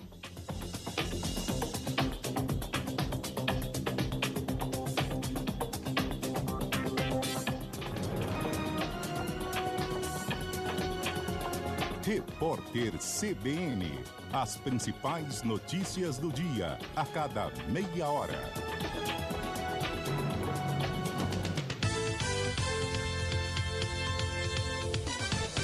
Esta próxima meia hora do CBN João Pessoa tem o oferecimento de Faculdades Nova Esperança. Ensino com excelência. Compromisso com você. Mirval Pereira fala de política. Miriam Leitão, de economia. Cassiano Ribeiro traz as inovações do agro. Rosana Jatobá, as tendências do mundo ESG. CBN Brasil. Notícias por inteiro no meio do dia. Apresentação: Carlos Alberto Sardenberg e Cássia Godoy. CBN João Pessoa. Apresentação: Caio Ismael. São 10 horas e 5 minutos, estamos de volta com o CBN João Pessoa, programa de notícias das suas manhãs aqui na 101.7 FM. Seja muito bem-vindo, seja muito bem-vinda, a gente vai seguindo por aqui, estamos na metade da nossa programação, praticamente, mas ainda tem 2 horas para conversarmos, para você mandar mensagem e para a gente trazer o que está acontecendo na Paraíba. É importante ficar bem informado, é ou não é? Assim a gente vai construindo nossa opinião, a gente sabe conversar na rua também, quando para ali numa roda de conversa, é importante ter informação e aqui você tem informação checada com muita responsabilidade, muita. Nossa equipe desde cedo está apurando os fatos, vai atrás das respostas. Inclusive já deixo aqui um recado para você que está com dúvidas aí sobre o concurso de Alhandra. Vários ouvintes entrando em contato, pedindo a resposta. A nossa produção está em contato com a prefeitura para a gente trazer, né, um posicionamento oficial ainda hoje para vocês. 981324088 é o nosso WhatsApp, salva aí no seu celular, participa sempre que quiser ou comenta aqui embaixo no chat do YouTube, você que já está nos assistindo lá no canal da CBN Paraíba. Tá assistindo? Curte nossa transmissão, né? Dá um like, isso aí vai ajudar também para que outras pessoas vejam e acessem a nossa transmissão. É importante aí pra gente também, né? Se inscreve no canal, liga o sininho pra gente te avisar todas as vezes que estivermos ao vivo. Ontem nós falamos sobre falta d'água, né? Faltou água em praticamente toda João Pessoa, em Cabedelo, em Conde, e aí alguns ouvintes estão entrando em contato. Por exemplo, tem aqui a nossa querida Givanilda. Ela disse o seguinte: Caio, queria saber sobre os bairros que ainda não chegou a água. Que horas vai chegar? João Paulo II ainda não chegou. Teve um outro ouvinte falando a mesma coisa. Tem aqui o João Justino dizendo: bom dia, Caio. Esse comunicado foi repassado pela Cagepa. Até aí tudo bem. Mas o retorno estava previsto para as 11 da noite de ontem. E até agora não tem água. Cadê, né? Não houve retorno do fornecimento de água. E aí, Cagepa, né? O João não disse de que bairro ele está falando. Ou seja, são vários bairros aqui de João Pessoa sem água ainda. Gente, são 10 da manhã. Como é que faz? Né? Acaba a água da caixa d'água e aí, faz o quê? A gente vai entrar em contato com a Cagepa, tá? Saber o que é que está acontecendo. Alguns bairros essa água já retornou. Isso é normal também acontecer, tá? Claro, tá demorando muito em alguns bairros, mas a gente vai tentar entender o que é que tá acontecendo. Obrigado, tá, João? Ele disse que tá no Cabo Branco. Cabo Branco não voltou água ainda. Ou seja, a gente tem João Paulo II ali numa ponta, Cabo Branco em outra, ou seja, vários bairros devem estar sem água nesse momento. Como é que tá por aí, no seu bairro? Conta pra mim, tá com água já? Já voltou? 981324088. Um abraço para o Bruno Ellison nos acompanhando direto de Bahia. Tem também A Eliana chegando por aqui dizendo: meu adorável Caio Ismael, cada dia que passa fico mais feliz vendo seu profissionalismo e ética. Obrigado, viu, Eliana? Um grande abraço para você, dizendo: tô ligada demais. Um beijo. Antônio Leite também chegando por aqui. O Joaquim Cordeiro, nos ouvindo no Ministério Público. O Jorge dizendo: bom dia, Caio. Tava sentindo falta do programa nas minhas manhãs. Que bom que você está nos ouvindo novamente, viu, Jorge? Tava sentindo falta da sua participação aqui também. O Watson Pimentel dizendo: bom dia, que Deus ilumine nosso dia. Muito obrigado, Watson, para você, para todos nós.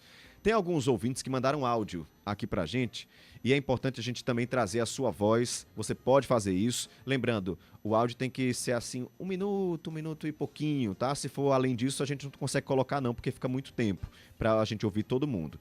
Então eu vou aqui colocar primeiro o Robert Estevam. Fala aí, Robert.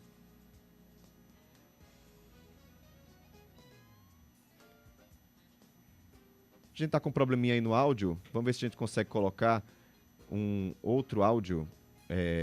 Vamos ver se entra aí o do... Vamos tentar o Robert novamente, André? Ou a gente ainda tá sem conseguir? Vou fazer o seguinte, enquanto o André vai testando aí, ver o que é que tá acontecendo com os áudios, eu vou lendo outras mensagens, tá?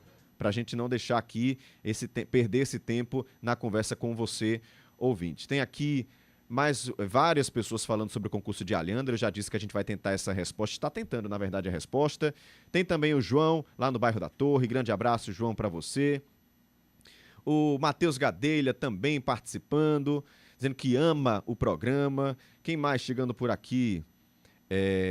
O Odaí, bom dia, Caio, para você, para a bancada e para toda a audiência do CBN João Pessoa.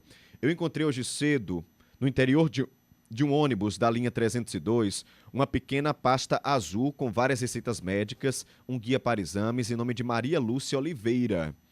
Tentei contato por telefone e não obtive êxito. Então já está aí, né? Ele disse que deixou lá no setor de integração do Varadouro, no setor de achados e perdidos. Então você que se chama Maria Lúcia de Oliveira, perdeu uma pasta azul com várias receitas, exames, é só ir lá no terminal de integração do Varadouro, tá? Odaí, muito obrigado pela mensagem. A gente conseguiu? Robert, agora sim, vamos ouvir o que diz o Robert.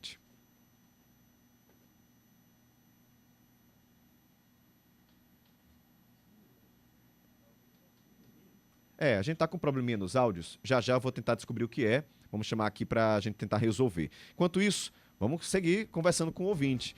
Tem aqui o Mário Nickin, dizendo: bom dia, Caio, sobre a obra da Avenida Hilton Souto Maior, próximo ali à IC, que está previsto o prazo de conclusão estava prevista, né, para o fim do ano passado, ainda está em andamento. No trecho de asfalto novo, faltou alinhamento. Com a chuva da madrugada, a água ficou empoçada, volume considerável. Inclusive, está fazendo muito engarrafamento, né? Todos os dias de manhã eu estou registrando engarrafamento ali na Avenida Hilton Souto Maior, justamente nesse trecho. Talvez seja por causa dessa obra que já deveria estar acabado, ou seja, a gente já está no mês 8, era para acabar em dezembro do ano passado e ainda tem obra por lá. Miguel Gomes também dizendo: bom dia. Hoje, dia 20 de agosto, é o dia do maçom. Aproveito o espaço para parabenizar os maçons, as lojas, jurisdições e potências em toda a Paraíba. Valeu, Miguel, um grande abraço para você. 981324088, um abraço para o Edivaldo, que está nos acompanhando no Geisel, para o André Luiz também chegando por aqui, para o Giovanni Vilar, que está nos escutando também, tá? Um abraço para todos vocês, estou feliz demais, tá cada vez chegando mais ouvinte aqui, viu? Tem aqui, ó, mais um ouvinte chegando, Luiz Carlos, lá de Mangabeira. Caio, parabéns pelo excelente programa. A água chegou aqui em Aratu, Mangabeira 8, desde as 5h30 da manhã. Ou seja, tá chegando aos poucos aí essa questão. Tem a Aline também dizendo: Caio, bom dia. A iluminação pública aqui na comunidade Sonho Verde está precária. Colocaram os postes, mas ainda sem iluminação.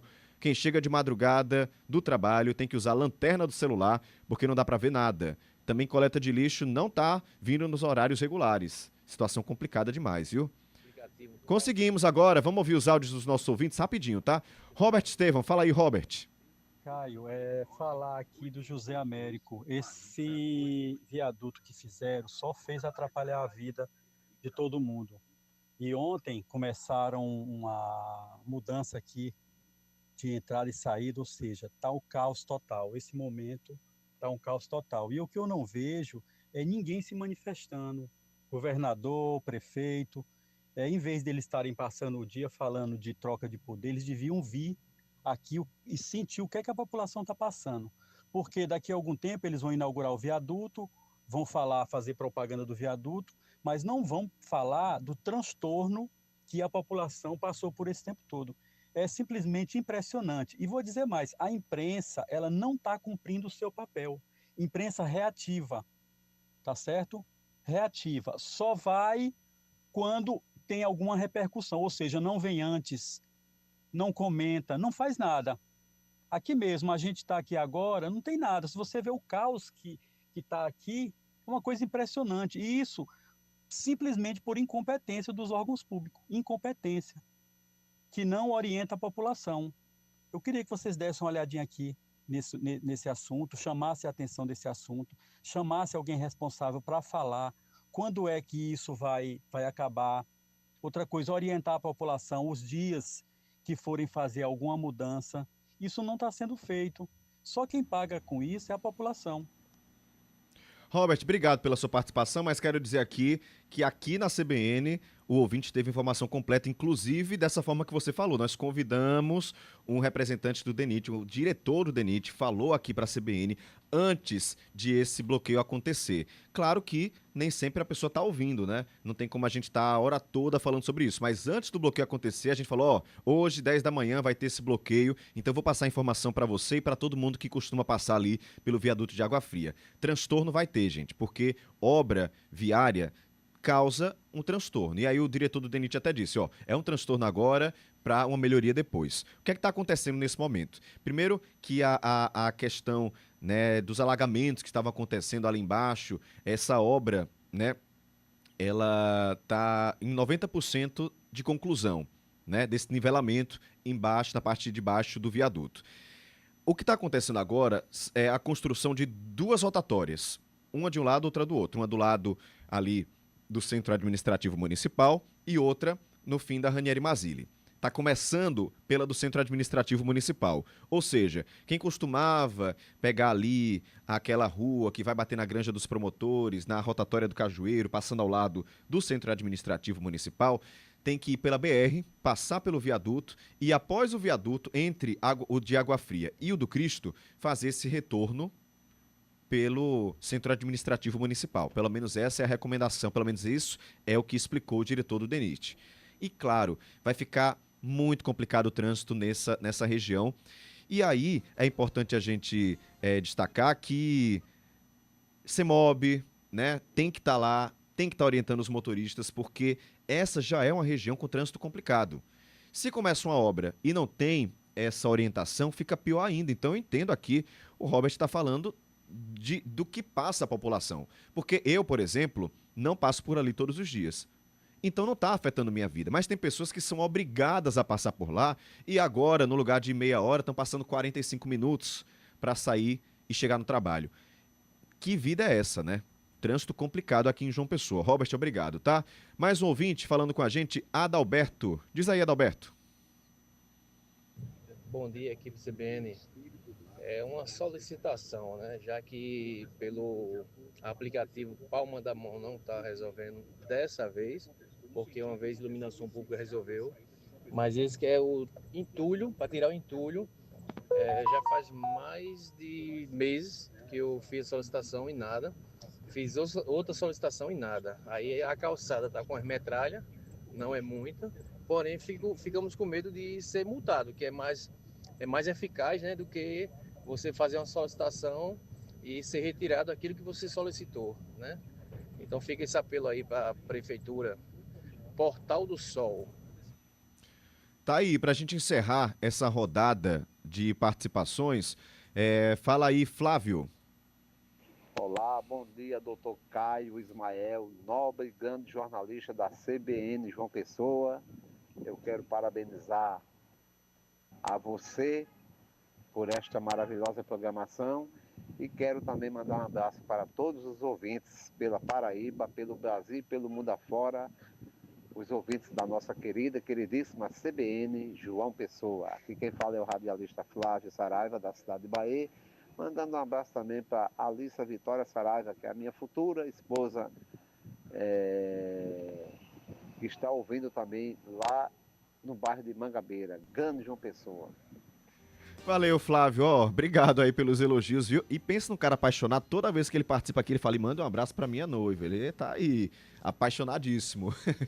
Tá correto, viu? Tem que tratar muito bem. Vários ouvintes aqui participando, já eu converso com o Monteiro, com o Edivaldo, com o Júnior, a Irene, Alessandro Garrido, o Michael, o André Luiz, a Tanísia, Tereza, João Justino. É gente com força chegando por aqui, coisa boa, viu? Participa, manda sua mensagem, tem muita gente também participando lá no chat do YouTube. A gente vai seguir nos assuntos da política e já eu volto para conversar com você. São 10h19. Felipe Nunes ontem participou da estreia de um filme sobre um político paraibano e, claro, ele acompanhou os bastidores, porque os bastidores é que contam as histórias também, né, Felipe? As ausências, as presenças. Bom dia para você mais uma vez. Oi, Caio, bom dia mais uma vez. Sem nenhuma dúvida, aconteceu ontem aqui na capital o lançamento do curta Abe Espinho, que é uma homenagem ao ex-governador e poeta Ronaldo Cunha Lima.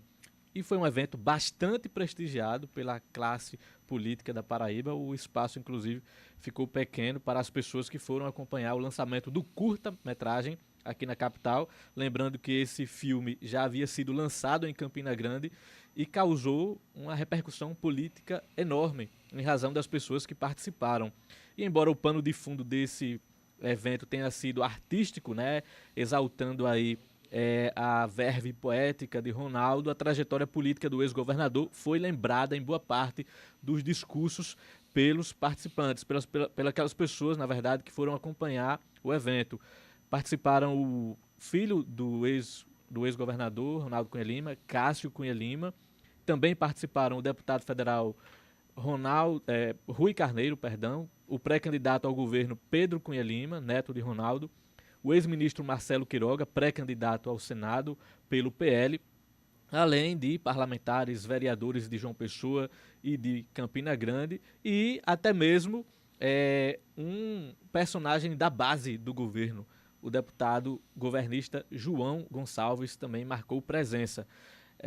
Então, a maioria dos presentes, obviamente, foi da oposição ao governo João Azevedo, mas eu diria que o evento ele quebrou aí essa lógica partidária por contemplar também pessoas ali de diferentes vertentes políticas e ideológicas, tendo participado também integrantes do Poder Judiciário, empresários, enfim. Foi um evento bastante prestigiado, mas é claro, Ronaldo Cunha Lima, além de poeta, foi político muito experiente e o evento inspirou também declarações políticas visando as eleições do próximo ano. E eu começo destacando a fala do ex-ministro Marcelo Queiroga. Por quê?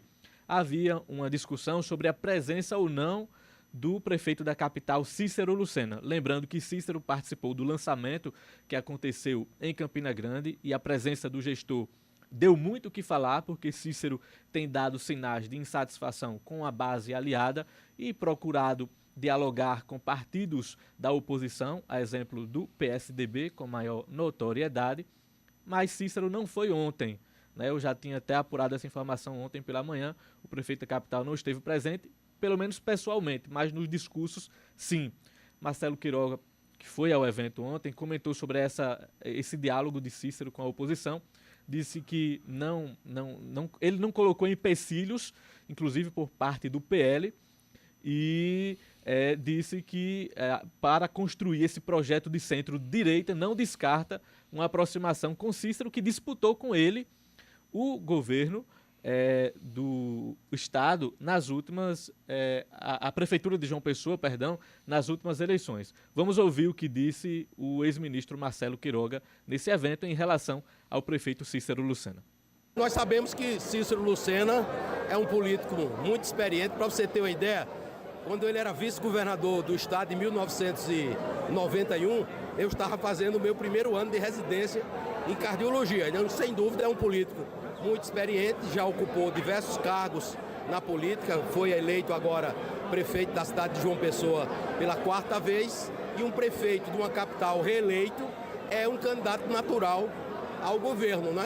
A eleição de 2024 foi uma eleição muito acirrada, eu não tenho nada pessoal contra o prefeito Cícero Lucena e, se for necessário, dialogar para construir alianças para que o projeto de centro-direita no Brasil possa progredir. Nós dialogamos não só com Cícero, mas como outros agentes políticos do estado da Paraíba. Marcelo Quiroga, portanto, se somando a outras vozes da oposição que também demonstram aí essa possibilidade de dialogar com Cícero Lucena, mas me disse também que a candidatura de Efraim Filho pelo União Brasil nessa aliança com o PL é irreversível, apesar dessa abertura para uma conversa com Cícero Lucena.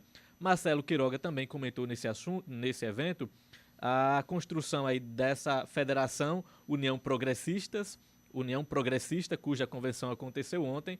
Marcelo, que é amigo do presidente nacional do PP, Ciro Nogueira, revelou nesse evento do lançamento do filme que conversa com o presidente nacional sobre a situação da federação aqui na Paraíba. E disse que nessas conversas também tem colocado a situação da federação aqui no estado e que espera que esse partido, ou esses dois partidos, né, tanto o União quanto o PP, estejam ao lado da direita aqui no estado. Portanto, mais uma voz aí nessa tentativa de trazer o PP para a oposição. Eu dialogo com o Ciro, não é? Isso aí não é novidade para ninguém. Naturalmente que o PP, Aguinaldo, é um político histórico do PP e vamos esperar como é que esse quadro vai se desenrolar, né? Naturalmente, se eu fosse o presidente da federação, eu não teria dúvida em colocar a federação aqui com Efraim, porque ele representa esse segmento e esse pensamento da federação hoje, que é de ser a oposição ao desgoverno Lula. Essa é a opinião do ex-ministro Marcelo Quiroga, pré-candidato ao Senado pelo PL, mas quem participou, como eu disse, também foi o deputado federal Rui Carneiro, que reforçou a leitura que outros integrantes da oposição fazem de que haverá unidade desse grupo, apesar da diversidade potencial de candidaturas para as eleições do próximo ano. E em relação a uma aproximação com Cícero Lucena, ele se mostrou cético sobre essas conversas que têm acontecido, embora também não tenha colocado nenhum tipo de empecilho em relação a um diálogo com o prefeito da capital. Tem que ver se isso é real, se isso não é real. Eu vejo esse movimento subjetivamente. O discurso não é esse. O discurso é que é da base de João, quer ser o candidato de lá, mesmo todo mundo sinalizando que não vai ser. Mas isso aí não é uma questão minha, eu estou aqui onde eu sempre estive. Meu compromisso aqui é com a candidatura de Pedro, com a candidatura de Efraim. Então eu só posso fazer novos raciocínios a partir do momento de novos acontecimentos. Então não adianta a gente trabalhar com se acontecer isso, se acontecer aquilo. Então o que eu digo sempre a quem está na oposição, aos pré-candidatos, pela minha experiência, é: façam o caminho de vocês sem depender de terceiro. Se tiver fatos novos que nos beneficiem, ótimo. Se não, vamos continuar no nosso caminho. Mas não é uma construção fácil, né, para que ocorra também essa unidade na oposição, já que a polarização acaba dividindo esses nomes aqui no estado, a exemplo do próprio Marcelo Quiroga, que estava presente, de um lado bolsonarista e do outro o senador veneziano Vital do Rego, que não tem demonstrado aí interesse em compor uma unidade com o Partido Liberal dentro desse campo das oposições. Aí eu questionei Pedro Cunha Lima, que estava presente, sobre como vai ser possível, né, construir essa potencial unidade que os integrantes da oposição tanto defendem em relação a 2026. O que eu tenho recebido do presidente Kassab, e falo com ele com alguma frequência, é uma inteira confiança na nossa condução. A gente já demonstrou essa maturidade em 2022. É importante lembrar que no segundo turno, em 2022, contamos com o apoio tanto de representantes da esquerda, do senador veneziano, que apoia o presidente Lula, como recebi também o apoio de Valber Virgulino, deputado Cabo Gilberto, de representantes da direita. Então existe uma convergência local que está acima de diferenças a nível nacional. São dois debates distintos. A gente já demonstrou essa maturidade e estamos cada vez mais unidos nesse sentido. Tá aí a palavra do deputado ou ex-deputado Pedro Cunha Lima, presidente estadual do PSD. Lembrando que o ex-senador Cássio Cunha Lima, obviamente, esteve presente e tentou retirar qualquer tom político que pudesse ser feito em relação ao evento do lançamento do curta-metragem sobre Ronaldo Cunha Lima, mas lembrou que o pai dele foi líder de multidões, que não perdeu o trato pessoal. E aí, quando questionado sobre política, afirmou que acredita na unidade oposicionista para as eleições do próximo ano. E aí, João, o que é que você acha disso? Você acha que vai unido? Eu tô achando que é difícil, viu? Difícil. É uma construção vai unida, né? A por oposição. Conta exatamente dessa questão dos palanques nacionais, né? Vejo que a oposição hoje tende a ter mais de uma candidatura, pelo menos no primeiro turno. Concordo. Assim como aconteceu em 2022, né, quando tivemos 3 candidaturas de oposição aqui na Paraíba e 2 delas se somaram no segundo turno. Agora, eu estava ouvindo as declarações todas de Pedro Queiroga e de Rui Carneiro. Eu achei bastante realista, muito realista, essa declaração de Rui Carneiro. Muito pé no chão, quando ele diz o seguinte: ele não fecha a porta para a eventual aproximação do prefeito Cícero Lucena, mas ele meio que deixa o recado para os demais membros da oposição que tenham o interesse, né, de se viabilizar como candidatos em 2026, de que eles têm uma tarefa inicial, que é conquistar esse espaço, conquistar terreno, independentemente dessa aproximação de Cícero. Para não acontecer o que ocorreu em Campina Grande com a oposição. O que aconteceu em Campina Grande com a oposição, ano passado, quando o ex-prefeito Romero Rodrigues sinalizou durante meses que iria se aliar ao PSB de Johnny Bezerra, não fez isso, e a oposição teve ali prejuízos na construção de uma candidatura. Para não acontecer o que aconteceu também em outros momentos históricos de eleições, onde há divergências entre aliados e esses aliados sinalizam para rompimentos, sinalizam para distanciamentos, mas a depender da construção que é feita ou que não é feita, na verdade, isso não acontece. Então, esse recado de Rui é muito realista nesse aspecto, de ele dizer que não fecha a porta, ele de certa maneira não fecha a porta para uma eventual aproximação, mas, ao mesmo tempo, ele diz que é necessário que mais fatos aconteçam. A gente tem acompanhado muito esses movimentos de Cícero, de fato eles acontecem, mas as sinalizações ainda não estão tão claras assim, de que Cícero e Adriano Galdino irão romper com o governo e romper com a base governista. Isso não é claro ainda, né? É algo especulado, né? Muito especulado pela imprensa principalmente, mas não há um movimento mais visível nessa direção. Então, a oposição corre sim esse risco de eventualmente isso não acontecer, e a depender dessas estratégias que os demais atores irão adotar até 2026, corre o risco de perder o timing, perder tempo, aguardando essa possível aproximação. 10h32, eu volto já. Repórter CBN.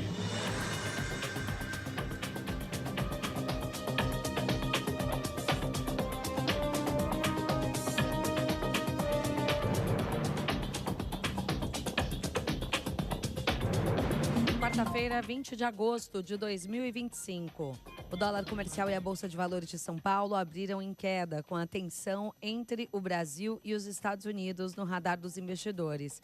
O mercado brasileiro continua atento aos efeitos da decisão do ministro do STF, Flávio Dino, de proibir restrições decorrentes de atos unilaterais estrangeiros contra companhias que atuam em território brasileiro. Apesar de não ter citado diretamente a Lei Magnitsky, aplicada pelos Estados Unidos contra o ministro Alexandre de Moraes, a decisão de Dino foi interpretada como uma resposta à sanção imposta por Washington e levantou dúvidas sobre os impactos para instituições que operam no Brasil e no exterior. Apenas ontem, os bancos nacionais perderam mais de 41 bilhões de reais em valor de mercado. No momento, a Bolsa de Valores de São Paulo cai 0,19% aos 134.203 pontos. O dólar comercial está em baixa de 0,44%, cotado a R$ 5,47.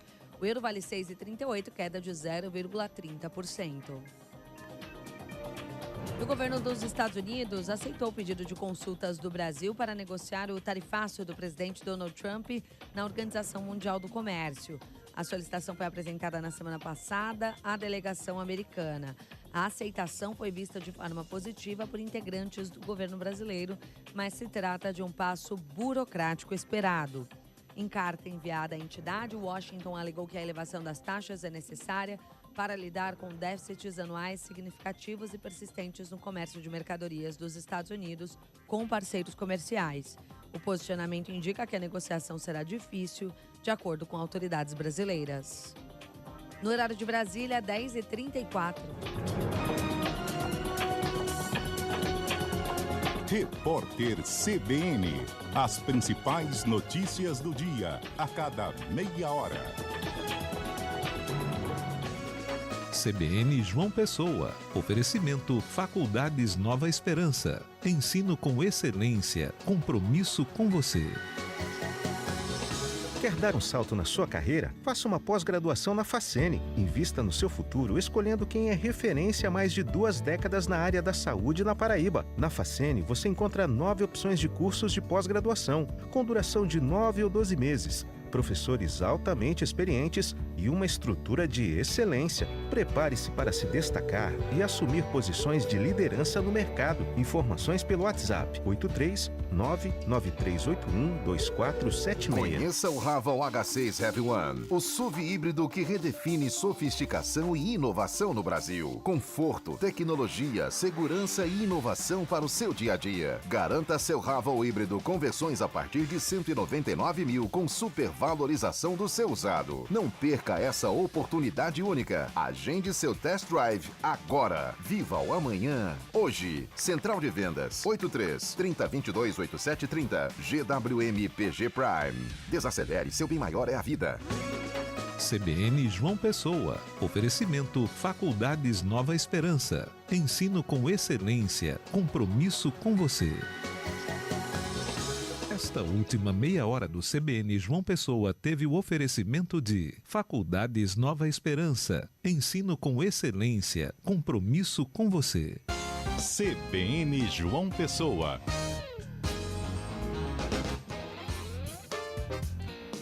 São 10h36. Estamos no Agosto Lilás. O Ministério Público da Paraíba vai promover a requalificação de profissionais da área de beleza e de estética. Isso vai acontecer na próxima segunda-feira para prevenir violência de gênero.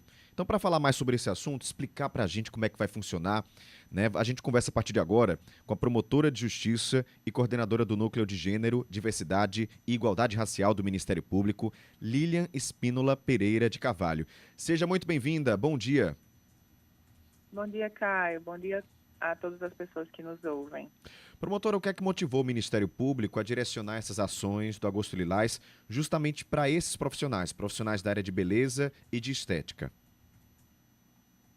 Existe uma lei estadual que fala sobre a importância da capacitação desse tipo de profissional no combate à violência de gênero, combate à violência doméstica. Porque muitas vezes essas pessoas recebem queixas ou ouvem conversas, desabafos das mulheres e são atendidas nessas instâncias de maneira mais indireta ou inocente, digamos assim. Pessoas que não têm coragem de procurar a polícia, mas terminam relatando os abusos e as violências que sofrem em casa para essas pessoas. Então, a ideia é capacitar, conversar com essas profissionais para que elas saibam como ajudar quando ouvirem esse tipo de relato. Qual a importância da lei estadual, né, número 12.956 de 2023? Como é que ela se conecta com essa ação que vai acontecer na próxima segunda-feira?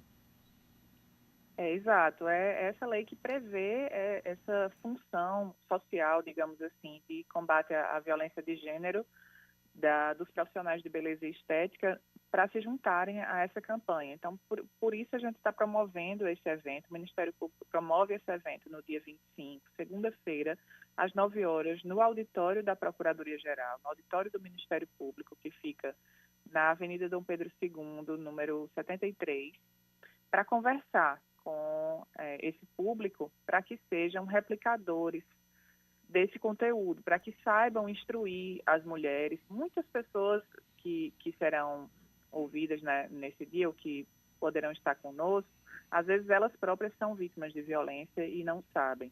E muitas vezes elas ouvem relatos e também não identificam que aquilo é violência. Então, a ideia é trocar informações, capacitar de fato para que esses profissionais se tornem replicadoras, multiplicadoras desse conteúdo contra a violência doméstica e de gênero. Estamos conversando com a promotora de Justiça e coordenadora do Núcleo de Gênero, Diversidade e Igualdade Racial do Ministério Público, Liana Espínola Pereira de Carvalho, falando justamente sobre esse evento que vai acontecer na próxima segunda-feira, voltado para profissionais da área de beleza e estética, promover justamente a prevenção da violência de gênero. Promotora, quem é que pode participar e como participar desse evento?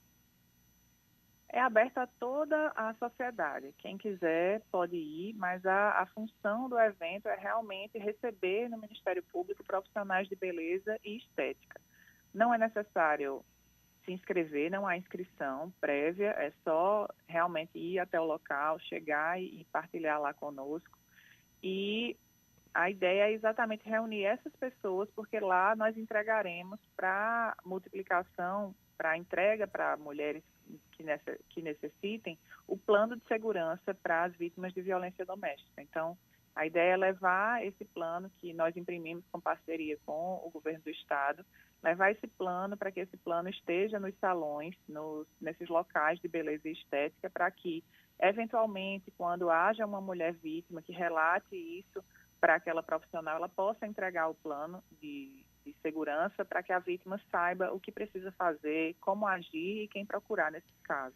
Então a gente fala para você, você que tem um salão de beleza, você que tem uma clínica de estética, às vezes você não vai parar todo mundo, mas manda um representante, né? Você vira um parceiro do Ministério Público, você vira um parceiro dessa luta a favor das mulheres, contra a violência de gênero. O seu estabelecimento vira esse parceiro e tenho certeza que vai ser muito bom, não só para proteger as mulheres, mas também para o seu estabelecimento. Então faz isso. Vamos relembrar então, promotora, o serviço, quando vai ser, o horário e onde é que o pessoal pode, né, como o pessoal faz para participar?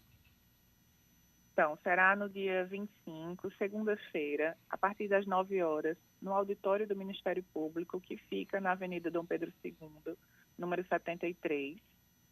E não precisa de inscrição prévia, é só chegar no horário para assistir às salas que haverá lá. E, no fim, a gente tem um momento de confraternização e a entrega das certidões, que podem ser exibidas no salão como uma instituição parceira dessa luta. Então, é muito importante a presença de cada um e de cada uma. A gente colocou o evento numa segunda-feira, que provavelmente é um dia mais fácil para as profissionais que trabalham nesse ramo. E a gente realmente conta com a participação de cada um e de cada uma, porque é um tema que a gente precisa realmente do engajamento de toda a sociedade, ainda mais nesse mês, Agosto Lilás, que é o mês de conscientização contra a violência contra a mulher. Quero agradecer demais à promotora de justiça Liana Espínola Pereira de Carvalho. Parabéns ao Ministério Público por essa atitude. Você que tem seu salão de beleza, clínica de estética, participa desse evento. Segunda-feira de graça, vai ser muito bom aí para a gente reforçar e fazer essa corrente a favor das mulheres e para prevenir violência de gênero. Promotora, muito obrigado. Um ótimo dia para a senhora. Muito obrigada, Caio. Bom dia. Agora são 10 horas e 42 minutos.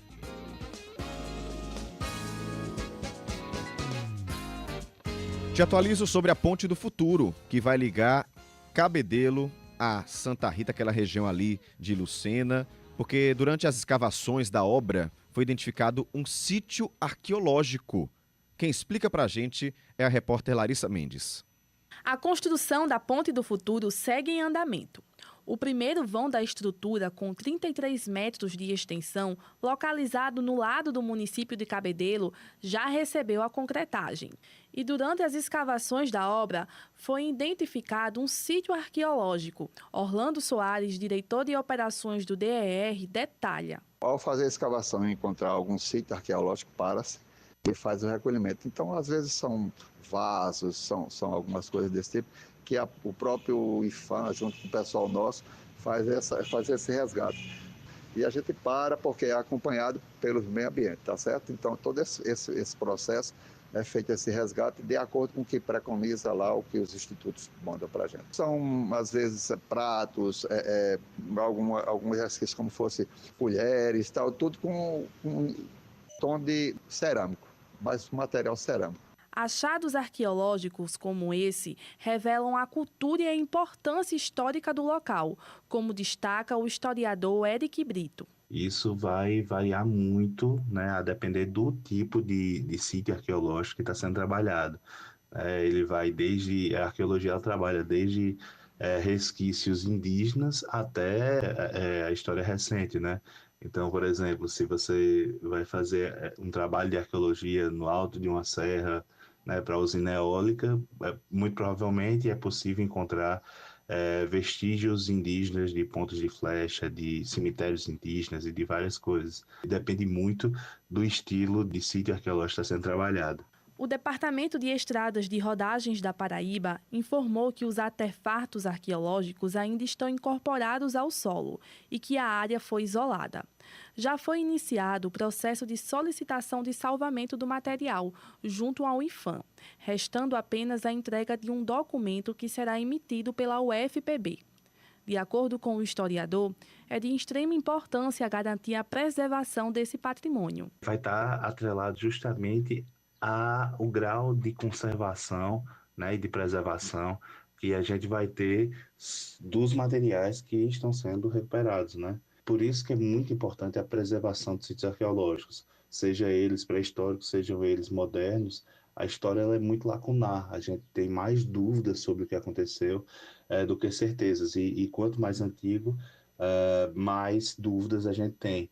A Ponte do Futuro vai interligar os municípios de Cabedelo, Santa Rita e Lucena, com o objetivo de melhorar a mobilidade urbana na região metropolitana, reduzindo o número de acidentes, o tempo de deslocamento e os índices de poluição ambiental, além de promover mais qualidade de vida para a população.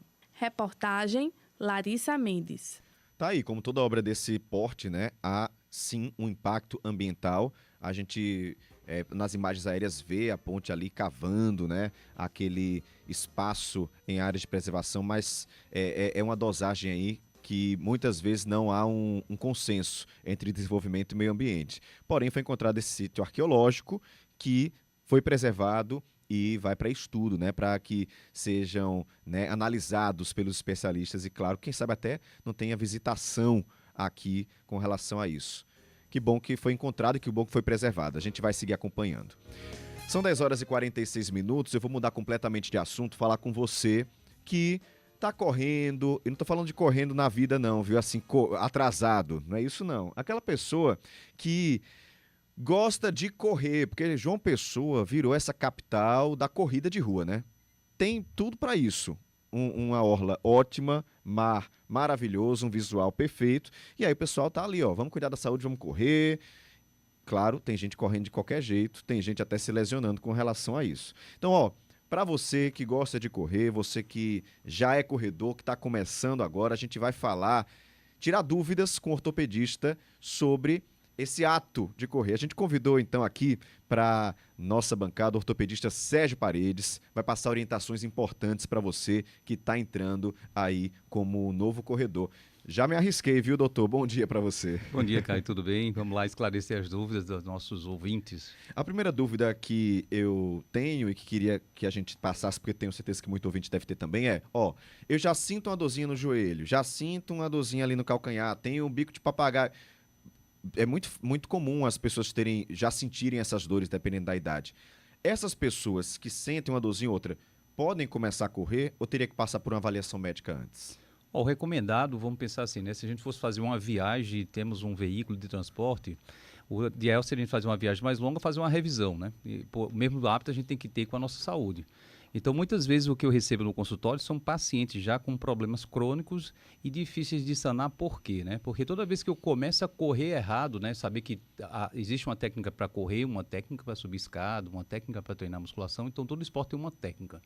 Então, quando ele perturba essa técnica, né? Faz ela de uma maneira errada, o cérebro incorpora automaticamente aquele mau vício, aquela disfunção. Então, quando ele chega para mim, ele vai entender, eu explico a ele, ó, o seu pé está doendo, seu joelho está doendo como consequência. A causa é um desajuste que você automatizou após treinar sucessivas vezes sem a orientação de um profissional. Então, a minha função como médico é entender se ele tem alguma alteração, um pé chato, um pé cavo, um joelho mais torto um pouco, uma coluna com algum problema, e daí de então fazer medidas preventivas para que na prática que ele vai fazer do exercício que ele escolher, e aqui a gente está falando da corrida, ele consiga performar, progredir, evoluir e ao longo do tempo não adquirir doenças por conta daquela prática, né? Então o ideal seria ele passar antes e assim não contraindicaria, né? Até porque a gente pensa assim, uma dor articular, envelhecimento corporal começa ali depois dos 25, 30 anos, então dependendo da tua atividade profissional, de quanto você treina, do que você faz com a tua saúde, esses sintomas vão aparecer mais cedo ou mais tarde, mas são tratáveis. Então, a primeira recomendação é procurar também um especialista para explicar, porque o pessoal acha que correr é só chegar na praia e sair correndo.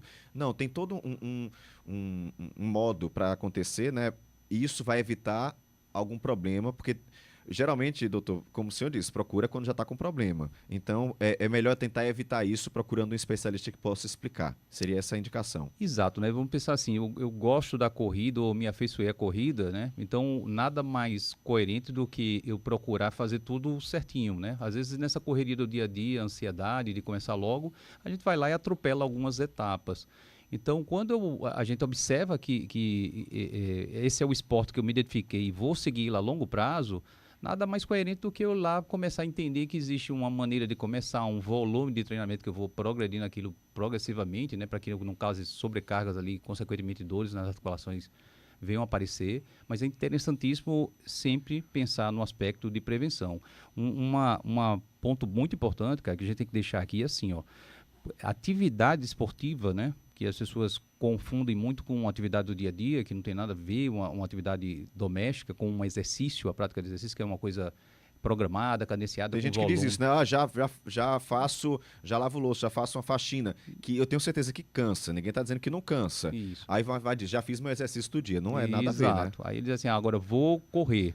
Então, quando você submete o teu coração a uma carga de exercício de intensidade mais alta, e a gente vai ser testemunha disso, né? Se a gente perguntar, fizer uma enquete aqui para quem realmente fez alguma avaliação cardiológica e ortopédica antes do exercício, vai ser mínimo. Então, vamos pensar, eu vou lá, faço um eletro de repouso, tá certo? Que ali eu não estou estressando meu coração, mas vou submeter o coração a um estresse danado no treino, na musculação, numa corrida, quando vai fazer os longões, né? Então, esses longões das corridas aí, eles são bem extensos e bem extenuantes.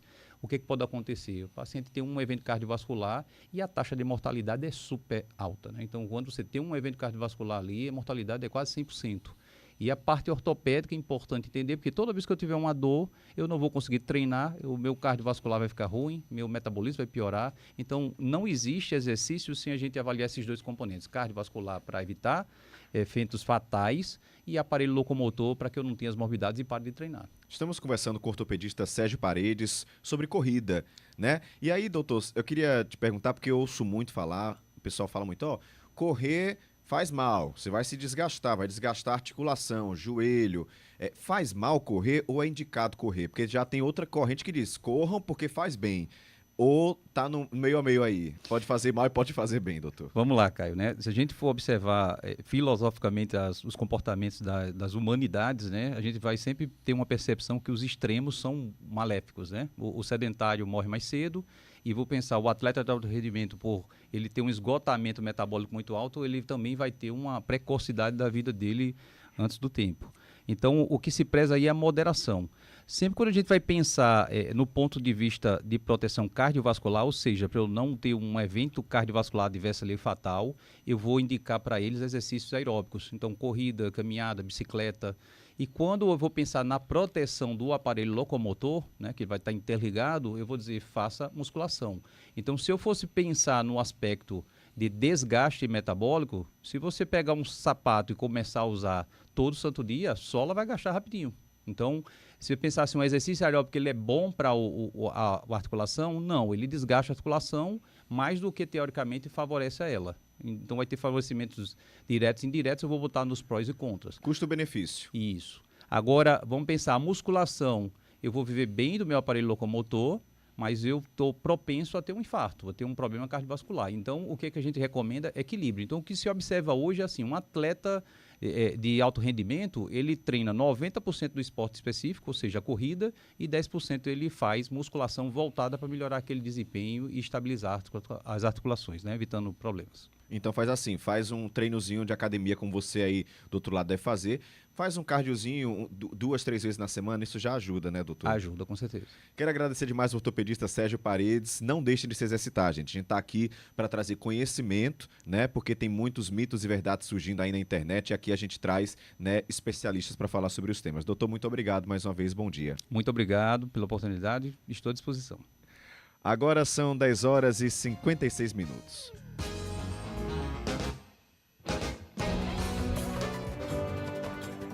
Tem notícia do JPB1 chegando direto aqui na nossa bancada. Denise Delmiro, bom dia para você. Bom dia, Caio Ismael. Bom dia, ouvintes da CBN. A gente chega com notícia de agora para o ouvinte. Um caso terrível que aconteceu no interior da Paraíba na manhã desta quarta-feira, Caio. Um adolescente de apenas 15 anos foi apreendido depois que agrediu com uma faca um inspetor de uma escola municipal no município de São José dos Ramos. De acordo com as informações que a gente colheu ali no JPB1 e também a produção da CBN já está correndo atrás, o fato ocorreu depois que esse servidor repreendeu o estudante, de 15 anos, que estava jogando água em 2 alunas, ali nas proximidades do banheiro dessa escola. E aí o adolescente foi lá, desferiu os golpes de faca na perna do inspetor. 2 professores chegaram na hora para tentar intervir, intermediar aquela briga. Conseguiu que o menor de idade, o adolescente, chegasse até a polícia militar. Todo mundo foi conduzido para a delegacia da Polícia Civil de Itabaiana, as medidas legais foram adotadas. Esse inspetor recebeu atendimento médico, foi liberado e nós temos a entrevista com o delegado Jefferson Almeida sobre esse caso absurdo que aconteceu hoje de manhã. Foi uma ocorrência que aconteceu numa escola municipal, lá da cidade de São José dos Ramos, em que teve uma confusão lá entre alunos. O inspetor foi separar e aí esse aluno deu uma facada na perna do inspetor. O aluno tem 15 anos, já é acostumado a arrumar confusão na escola. E aí foi feito procedimento contra o menor e as partes foram liberadas. Pois é, um absurdo desse, quando a gente vê na fala do delegado, ele já tem um histórico de violência. E é algo, infelizmente, muito comum. Eu estava vendo aqui uma pesquisa que a violência escolar mais do que triplicou em 10 anos no Brasil e os discursos de ódio têm impulsionado esse aumento. A gente vai trazer os detalhes, Antônio Vieira vai estar ao vivo com a gente para trazer esse caso absurdo que aconteceu hoje em São José dos Ramos. Denise, a gente fica se questionando o que é que está acontecendo, Porque quem é profissional de educação tá sofrendo mesmo, tá tendo dificuldade de ensinar, Eu converso, tenho contato diário com professores, pessoas da área da educação e falam que desde pequeno estão tendo dificuldade para colocar limites, estão se sentindo inseguros mesmo. Então, onde é que a gente tá errando? Será que a família tá esquecendo de colocar esses limites? Será que a gente tá vivendo aí uma pedagogia onde não há esse limite para uma criança, para um adolescente? Claro que a gente tá falando aí de um adolescente que tá cometendo um ato infracional, Ele já tinha outras passagens. Já era conhecido. Já era conhecido, mas você vê, um inspetor não pode mais nem repreender um estudante porque estava jogando água e leva uma facada. É uma situação muito delicada. Quem decidiu, por amor, trabalhar na área de educação, porque os casos, como você disse, triplicaram nos últimos anos. Pois é, de acordo com essa pesquisa recente. É um absurdo e a gente vai trazer os detalhes ao vivo no JPB1 de hoje. Vamos mostrar também, Caio, o cruzamento das batidas, o cruzamento dos acidentes. Fica em Tambalzinho. Moradores chamaram a gente. É um cruzamento que tem lá. E aí é perto do Espaço Cultural. Do alto dos prédios, as pessoas flagram várias batidas, pessoas que ficam acidentadas e não tem nenhuma sinalização. Acredita que os moradores fizeram até abaixo-assinado, isso já faz um ano, pedindo a CEMOB sinalização e, de acordo com o estudo que foi feito, não seria necessário. Aí as pessoas dizem, como assim não é necessário se os acidentes estão acontecendo? Everton Corrêa vai estar lá ao vivo e a gente vai em busca de uma resposta também. E tem muito mais, eu espero todo mundo às 11h45. Denise, obrigado, tá bom programa para você. Obrigada. 10h58.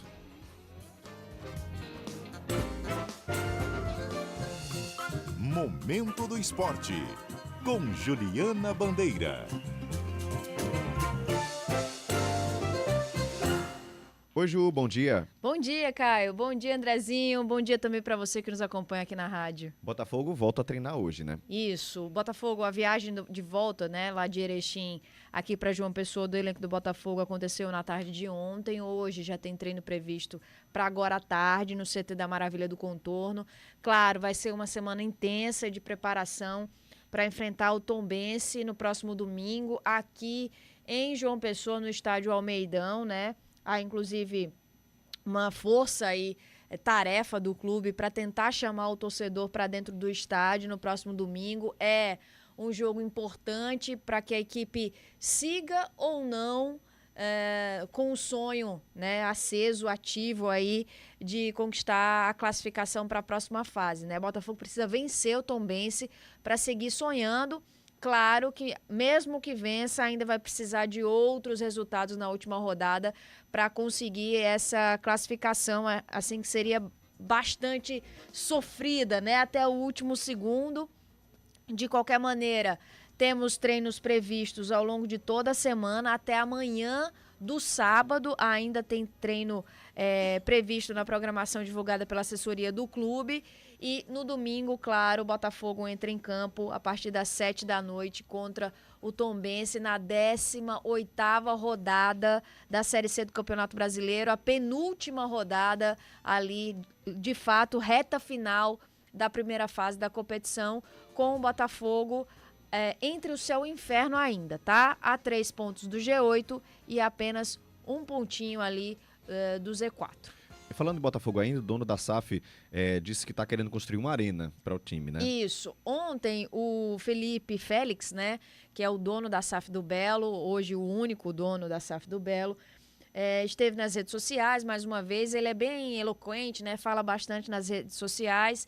E aí, em um dos seus vídeos, convocou a torcida para o jogo do próximo domingo, mas, para além disso, também deixou muito claro que está buscando investidores e buscando até uma conversa com o prefeito da capital, Cícero Lucena, para que haja aí uma construção, né, o interesse dele de construir uma arena para o Botafogo com a capacidade de cerca de 10 a 15 mil torcedores, tá? O que seria uma alternativa para o estádio Almeidão, seria uma arena multiuso também. Portanto, algo que a gente vai acompanhar, se der certo, claro, uma praça esportiva muito importante para a cidade, especialmente para o Botafogo. Ju, muito obrigado, tá? Até mais. Valeu, gente. Até amanhã. Agora, 11h01.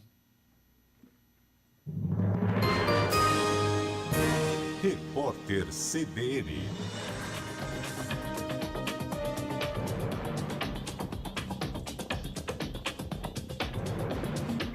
Quarta-feira, 20 de agosto de 2025. A desaprovação do governo Lula oscilou 2 pontos para baixo em relação à pesquisa Genial Quest anterior e ficou em 51% no levantamento divulgado hoje. Já a aprovação oscilou 3 pontos para cima e alcançou 46%. A margem de erro é de 2 pontos para mais ou para menos e o nível de confiança chega a 95%. A diferença é a menor desde janeiro, quando havia empate técnico. Já o número de pessoas que não sabem ou que não responderam caiu de 4% para 3%. A pesquisa foi feita entre os dias 13 e 17 de agosto e ouviu presencialmente 12.150 eleitores de 8 estados. A Polícia Federal faz uma operação contra uma quadrilha que traficava cocaína para a Europa. A droga era despachada do Aeroporto Internacional de São Paulo, em Guarulhos, por meio de pessoas conhecidas como mulas, que engoliam as cápsulas dos entorpecentes. Um advogado foi detido. Ele é acusado de repassar informações sigilosas e intimidar traficantes presos para evitar que delatassem os mandantes da organização. 5 pessoas morreram numa batida frontal entre um carro e uma carreta numa rodovia estadual que corta a cidade de Prata, em Minas Gerais. Uma criança de 5 anos está entre as vítimas. Com o impacto, o automóvel de passeio pegou fogo, o que dificultou o resgate das pessoas. Um motorista da carreta disse à Polícia Militar Rodoviária que seguia no sentido de Uberlândia quando um caminhão à frente freou de maneira brusca. Ele contou que invadiu parte da pista contrária para não atingir a traseira do veículo de carga. No horário de Brasília, 11h02. Repórter CBN. As principais notícias do dia, a cada meia hora.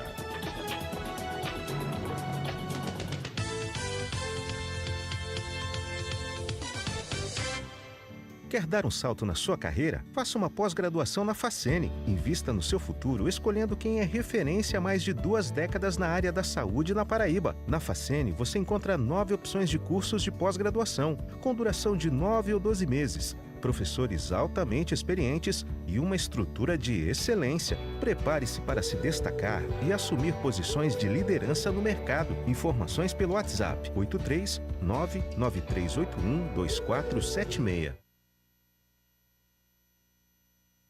Vem comigo que tá bom, vem que essa felicidade. A Sombrás está na mesa, com sabor e qualidade. Tem café e tem cuscuz, canjiquinha e cereais, tapioca e tempero, tem batata e muito mais.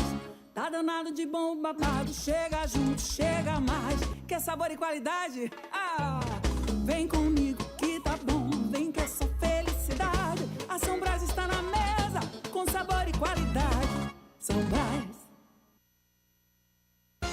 CBN João Pessoa. Apresentação: Caio Ismael. Terceira hora do CBN João Pessoa começando agora. Seja muito bem-vindo, seja muito bem-vindo. Obrigado por nos escolher para ficar bem informado, bem informada do que acontece na Paraíba. Nosso WhatsApp é o 981324088. Ainda dá tempo de você mandar sua mensagem. Tem muita participação por aqui. E claro, você também nos assiste em vídeo lá no YouTube. CBN Paraíba, procura lá. Você segue nosso canal, dá um like no nosso vídeo e vê os bastidores do rádio também. Você nos acompanha na 101.7 FM, mas também pode nos acompanhar no seu aplicativo de rádio, no site cbnparaíba.com.br. São várias formas, leva a gente no seu bolso e fica por dentro do que acontece na Paraíba durante toda a nossa manhã. Bem, vários ouvintes aqui participando, trazendo o seu olhar sobre a cidade, dando opinião. Então vamos, antes da gente trazer o próximo giro de notícias, quero conversar com você porque são assuntos bem importantes. Eu vou começar trazendo um vídeo, vocês vão ouvir, né, esse vídeo gravado por nosso ouvinte Edivaldo, que está nesse momento, vocês lembram, né? A gente falou aqui que a prefeitura está fazendo um recadastramento dos cemitérios. Quem tem algum túmulo, enfim, ossário, qualquer espaço nos cemitérios públicos de João Pessoa, a prefeitura está fazendo um recadastramento. E aí o pessoal está tendo uma dificuldade danada, porque às vezes é algo que vem ali na família, passando de geração em geração, não tem mais documento, não tem mais como comprovar. Você imagina o que está acontecendo. E aí o Edivaldo foi lá tentar regularizar essa situação e mandou um vídeo, a gente consegue ouvir no áudio, entender mais ou menos o que está acontecendo, e quem está acompanhando pelo YouTube, claro, vai ver o vídeo aí na íntegra também. Vamos ouvir. Olha o atendimento aqui que o prefeito dá a gente aqui, ó. Pra gente fazer aqui, ó, o cadastro aqui, ó. Olha o atendimento aqui, ó. Tem mais ficha não, chefe? Tem mais não, ó. Vamos dizer que não tem mais ficha não aqui, ó. Olha o tratamento que o prefeito dá a gente aqui, ó. O pessoal todo de idade aqui, ó. Tudo de idade aqui, ó. Só idoso aqui, ó. Isso é o tratamento que o prefeito dá a gente aqui, ó. Pra cadastrar. Olha aqui, ó. Eu vou mandar pro vereador, amigo meu. Não tem ficha não. Tá aí, e ele chegou, mandou um áudio pra gente, falou: Caio, nos ajude, olha só o tratamento que a prefeitura tá dando. Tem idoso, tem gente de muleta, todo mundo aqui tentando resolver essa situação, não tem mais ficha, uma bagunça. Então tá aí o nosso ouvinte Edivaldo, que tá lá tentando fazer esse cadastramento, trazendo pra gente essa informação. É complicada demais a situação, vamos ver com a prefeitura, inclusive vou pedir aqui pra nossa produção, tá? Pra gente tentar uma entrevista para os próximos dias, pra explicar direitinho como é que vai ser feito esse cadastramento, porque a dificuldade está sendo grande. Vamos ouvir alguns áudios também dos nossos ouvintes. Vou começar pelo Monteiro. Monteiro mandou um áudio falando sobre a comunidade Cidade Verde, em Mangabeira. Fala aí, Monteiro. Bom dia a todos da CBN. Infelizmente, a Prefeitura Municipal de João Pessoa está esquecida aí por Mangabeira 8. É tanto por lixo, iluminação pública na comunidade Sonho Verde, que não colocaram nem na comunidade Sonho Verde. Desde dezembro nós pagamos energia e está sendo cobrada a taxa para a prefeitura e eles não colocaram essas lâmpadas desde dezembro. na comunidade Sonho Verde, Nova Morada e as comunidades que foi colocada a postação da Energisa, né? E a Energisa disse que é com eles. E fora isso, não tem dia certo mais de coleta de lixo na comunidade, porque era todo dia de manhã logo cedo, terças, quintas e sexta. Faça esse apelo novamente, porque nós estamos abandonados. Um abração. Essa reivindicação do Monteiro, também dezenas de ouvintes já vieram falar sobre isso, e a Prefeitura de João Pessoa precisa ser responsável com a comunidade Sonho Verde em Mangabeira, tá? Porque o que está acontecendo é um descaso da Prefeitura. A gente precisa ser muito claro com relação a isso. Porque desde dezembro do ano passado, a Energisa colocou postes na comunidade, está cobrando até agora a taxa de energia de pessoas que estão ali naquela comunidade, e a Prefeitura não coloca iluminação, porque a responsabilidade da Prefeitura não é colocar o poste, não. Já foi colocado, é a iluminação. O que é que está faltando para a Prefeitura de João Pessoa ter responsabilidade, né, para colocar luz, lâmpadas? É algum problema? É algum problema técnico? Não dão resposta. Então, a Prefeitura de João Pessoa precisa se pronunciar e agir. A gente já está no mês 8. Já são 9 meses de espera pagando conta de energia.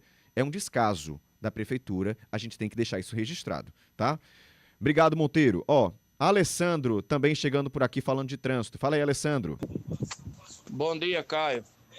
Caio, o que o Vinto falou aí, não existe isso que estão fazendo nessas obras desse viaduto.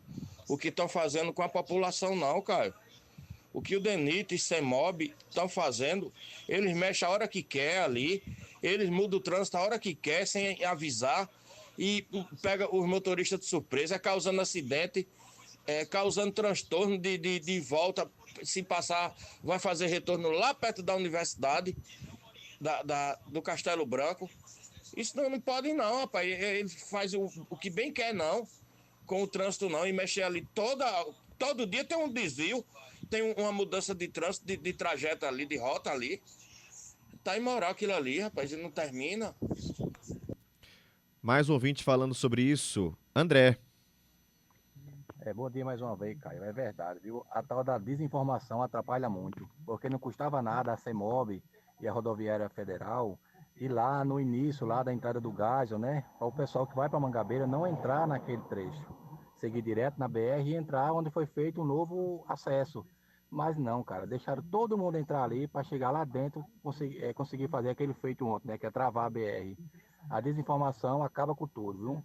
Essa CEMOB e essa Polícia Rodoviária Federal, ele tá de parabéns, viu? Desinformação geral.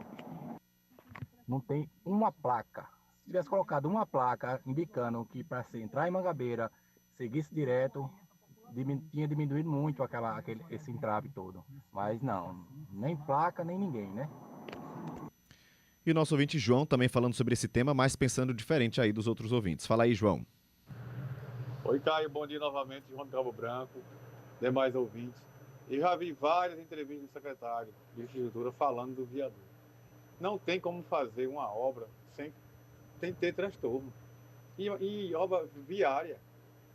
Foi liberada a parte de cima, foi a parte de drenagem e agora vamos para a rotatória. Ele deu 3 meses, 90 dias e dependendo da chuva também. Se a chuva atrapalhar, claro que vai. Gente, obra boa é aquela que quando termina. Toda obra dá problema, causa transtorno. Não existe não existe obra sem transtorno. Obrigado, tá, João?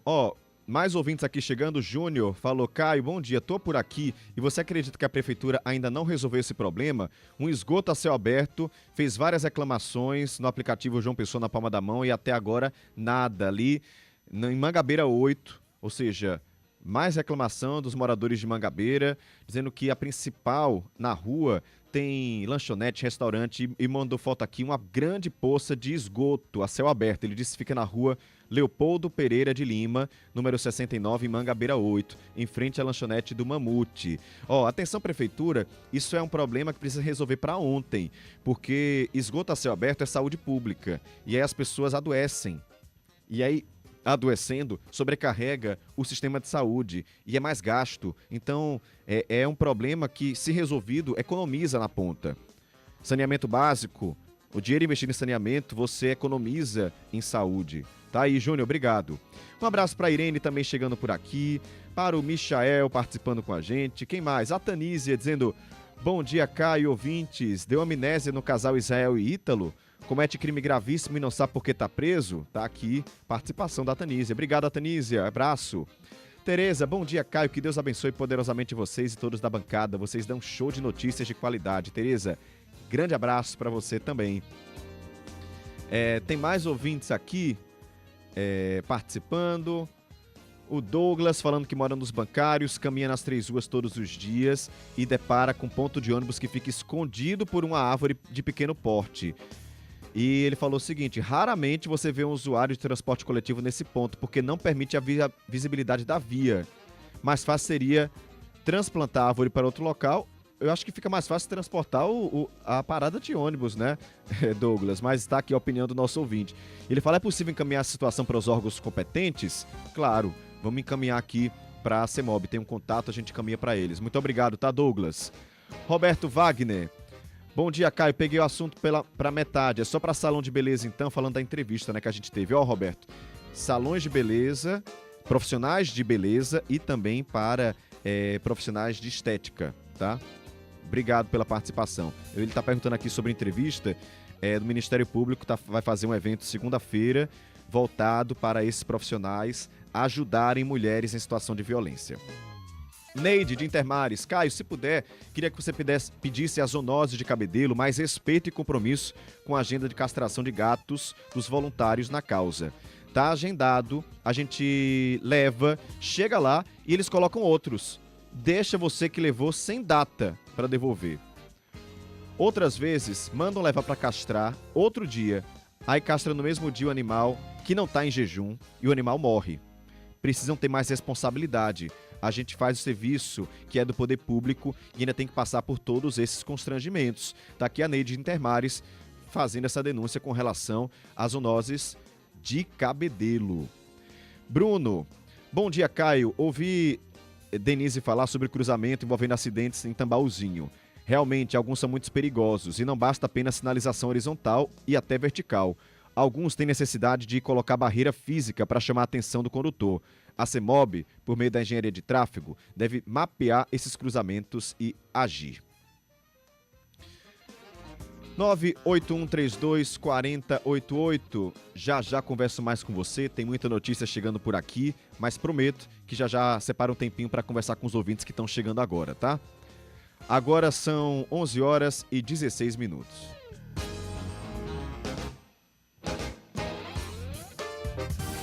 Giro de notícias. O projeto sobre proteção de crianças e adolescentes em ambientes digitais deve ser analisado hoje na Câmara dos Deputados. O advogado paraibano Davi Tavares Viana, ele foi convidado para participar da discussão pelo presidente da Câmara, o deputado Hugo Mota, e o advogado conversou aqui com a CBN sobre esse assunto e apresentou o posicionamento dele. Vamos ouvir?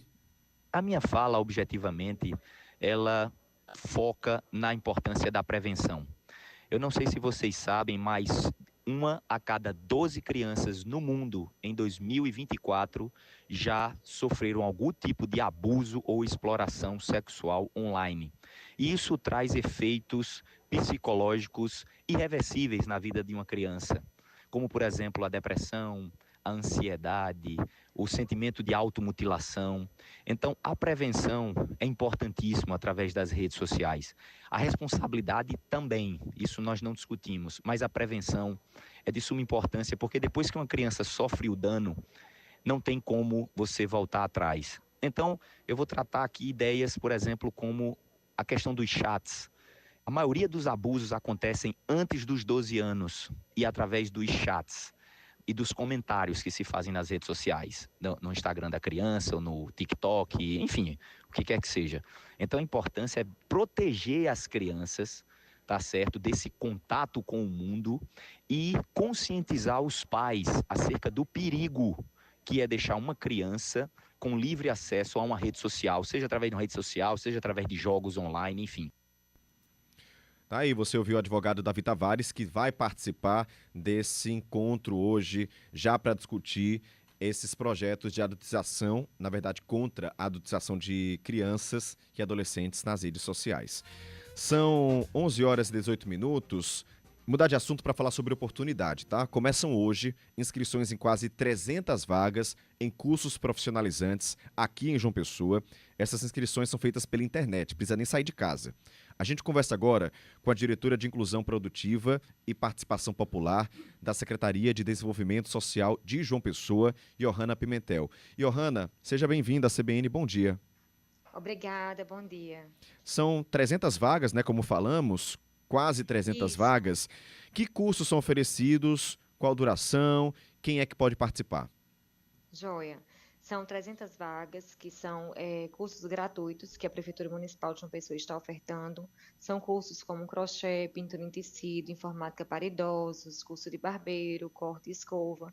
Então, a gente tem também toda a parte de artesanato também. Então, eles podem se inscrever, como você falou, através do aplicativo João Pessoa na palma da mão, da sua própria casa. Baixa o aplicativo, lá vai ter lá categorias em destaque.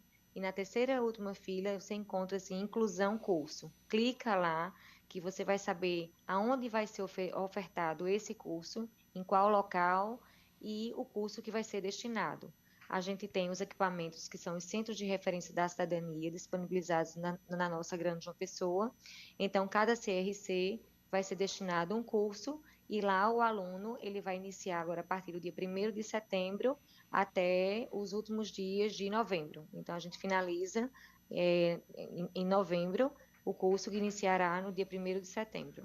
As aulas são presenciais? As aulas são presenciais, sim. E eu não sei se você já falou isso, não sei se eu acabei perdendo na sua fala, mas você paga algo para participar do curso? É gratuito? O curso é gratuito, é aberto para todos, não tem essa questão de escolaridade, então todos que quiserem participar, é justamente uma oportunidade para que a gente possa incluir essas pessoas que estão com mão de obra ociosa no mercado de trabalho. Então, são cursos com certificados, então a gente tem essa preocupação de justamente formar essas pessoas para que elas possam ter mais um ofício, né, nessa questão de trabalho e aí possa gerar uma renda dentro da sua própria família. Para os idosos, Johanna, pessoas com dificuldade, muitas vezes, com tecnologia, existiria uma outra forma ou pede ajuda a alguém para fazer essa inscrição ali no aplicativo? É super simples o aplicativo, pode pedir ajuda, mas a gente tem também os equipamentos, os centros de referência da cidadania, que nós temos também um pessoal lá que pode também auxiliar nesse cadastro. Tá aí, você que se interessou, vai no aplicativo João Pessoa na palma da mão, lá você encontra esses cursos. Tem alguma aba específica, Johanna? Ou lá no aplicativo... Vai ter lá, em categorias em destaque, na última fila você encontra um quadradinho com inclusão cursos. Clica lá, que vai ter os cursos já e os locais que vão ser destinados a esses cursos. Perfeito. Johanna Pimentel, que é diretora de Inclusão Produtiva e Participação Popular da Secretaria de Desenvolvimento Social de João Pessoa. Obrigado pela entrevista. Bom dia.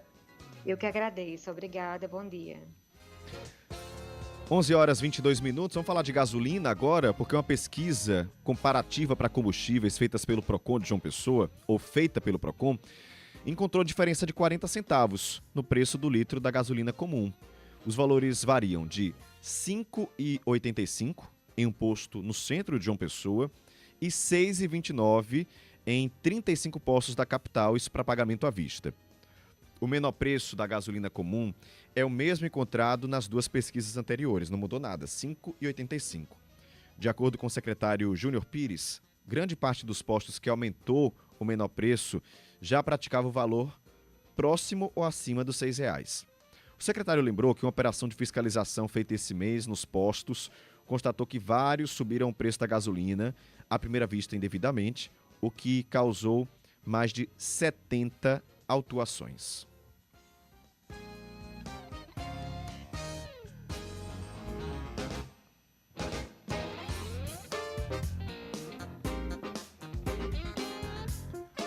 Agora são 11h23, a atriz paraibana Marcélia Cartacho recebeu o troféu Oscarito. que é uma homenagem no Festival de Cinema de Gramado. Esse evento é um dos mais importantes do mundo do cinema. Está acontecendo até sábado, dia 23, e o Troféu Oscarito é uma das maiores premiações oferecidas pelo Festival de Cinema de Gramado. Depois da cerimônia, a atriz paraibana Marcélia Cartacho comentou sobre esse reconhecimento merecidíssimo. Essa homenagem no Festival de Cinema de Gramado é muito importante para mim, porque são 40 anos de carreira, de arte, de contribuição para o cinema, para o audiovisual e para o cinema brasileiro. Então, para mim é uma honra muito grande, é inesquecível esse momento histórico na minha vida. Eu estou muito feliz. Tive um encontro à tarde com os críticos de cinema, com toda a classe artística, e fui assim muito aplaudida, muito elogiada. E eu, assim, enquanto atriz paraibana, com esse meu jeito irresistível de ser, me engrandece e fico muito envaidecida, né, por essa conquista. E como cajazeirense, paraibana, eu estou muito orgulhosa de poder trazer esse prêmio para Paraíba, para Cajazeiras. E a gente fica feliz demais também, Marcélia, parabéns, merece todo o reconhecimento do mundo, né? Grande atriz paraibana.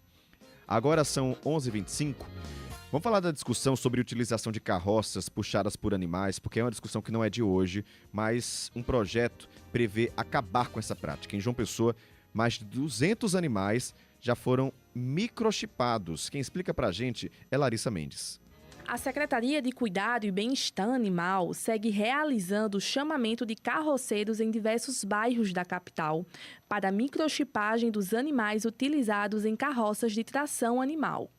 Quem explica é o médico veterinário da Secretaria Municipal de João Pessoa, Jefferson Coutinho. Isso, foram realizados 3 chamamentos, onde foram cadastrados 150 carroceiros e foram microchipados mais de 220 animais.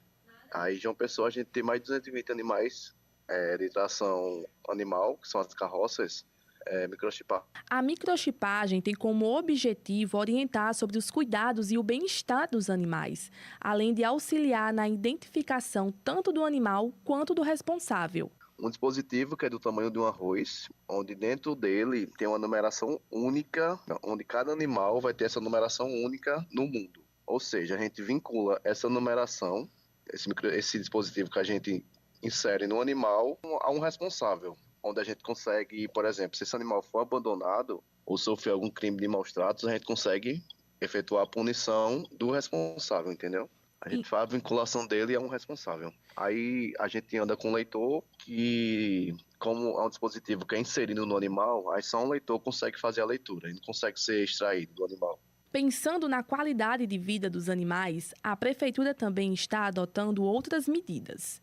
Entre elas, o oferecimento de cursos profissionalizantes para os carroceiros e a compra de triciclos elétricos como alternativa de transporte. Nesses 3 chamamentos que foram realizados, com essa média de 150 carroceiros, foi analisado pela Secretaria que 98% desses carroceiros têm a carroça como sua única fonte de renda. Como é que esse trabalhador vai levar a fonte de renda para a família em casa?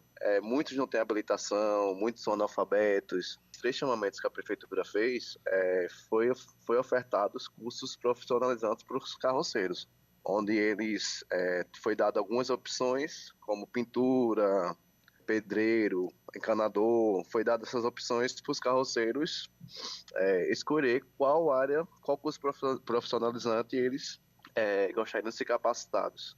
Foi sugerido uma moto para os carroceiros, mas muitos não têm habilitação, entendeu? Aí a Prefeitura está fazendo o processo de compra de triciclos elétricos. Vale lembrar que aqui na Paraíba existe uma lei sancionada em 2016 que proíbe o uso desses veículos de tração animal e a exploração desses animais. A lei considera como tração animal qualquer transporte movido por força animal, inclusive o deslocamento com cargas no dolo. Por isso, o objetivo da Prefeitura é retirar gradualmente as carroças de circulação. A gente, Prefeitura, não pode chegar e tomar 150 carroças de 150 trabalhadores que só tem aquela fonte de renda. Se eu tirar, vai ser 150 pessoas na cidade de uma pessoa que não vai ter outra fonte de renda, que pode abrir espaço para outras situações não legais. Então a Prefeitura vai fazer essa retirada gradativa com a aquisição dos triciclos, com a capacitação dos profissionais, né? Vai ser uma substituição gradativa. Tipo, vai chegar 50 triciclos. A previsão é que os 50 triciclos adquiridos pela gestão cheguem até 6 meses. A partir disso, as carroças e os animais serão recolhidos. Reportagem Larissa Mendes. São 11h29, quero aqui fazer uma correção, porque nosso ouvinte Giovanni Neiva, né, mandou aqui uma mensagem para mim e eu falei de um esgoto lá em Mangabeira, falei da prefeitura, né? Ele falou, Caio, não seria com a Cagepa? Seria sim. Então, fazendo a correção, Cagepa, né? A Cagepa tem que estar de olho nisso também, porque já é um problema antigo e é saneamento básico. Então, vamos encaminhar aqui para a Cagepa esse problema lá em Mangabeira. Obrigado, tá, Giovanni? Alfredo, bom dia, Caio. A prefeitura precisa pintar essas faixas de pedestre urgentemente. Na região da praia, muitas estão completamente apagadas. Verdade, viu, Alfredo? Muito obrigado pela participação. Um abraço também para Eliana, né? Que disse que todo mundo me encontra na rua, menos ela. A gente tem que marcar então, viu, Eliana? Grande abraço para você. Quem mais chegando por aqui? Tem ouvintes falando, Caio, convida aí o prefeito de Alhandra para falar sobre, né, essa questão do concurso, né? Com relação a essa convocação. E durante o programa de hoje, muitos ouvintes mandaram mensagem falando sobre isso. Segundo eles, apesar do edital prever convocação de número específico de aprovados, a prefeitura, o prefeito, optou por convocar apenas a quantidade mínima, ignorando os classificados, aqueles que ficaram além do número de vagas, mas dentro da lista oficial de classificação. A denúncia diz que a prefeitura contratou diversos servidores por meio de contratos temporários para funções que claramente deveriam ser ocupadas por concursandos, inclusive funções para as quais há candidatos classificados aguardando a nomeação. Você imagina só essa sensação de injustiça que dá. Nossa produção, durante toda a manhã, entrou em contato com a Prefeitura de Alhandra. Conseguimos o contato com o prefeito, para que ele pudesse explicar o andamento dessa convocação. Abrimos espaço aqui, inclusive, para o prefeito falar com você, né, eleitor de Alhandra, para você que fez o concurso. O prefeito não quis falar ao vivo, mas se resumiu a dizer: foram convocados todos os concursados, todas as vagas do concurso foram ocupadas. Fecha aspas. Tá aí a resposta dele, né, com relação a isso, e continua com as contratações temporárias. Agora são 11h31. Repórter CBN.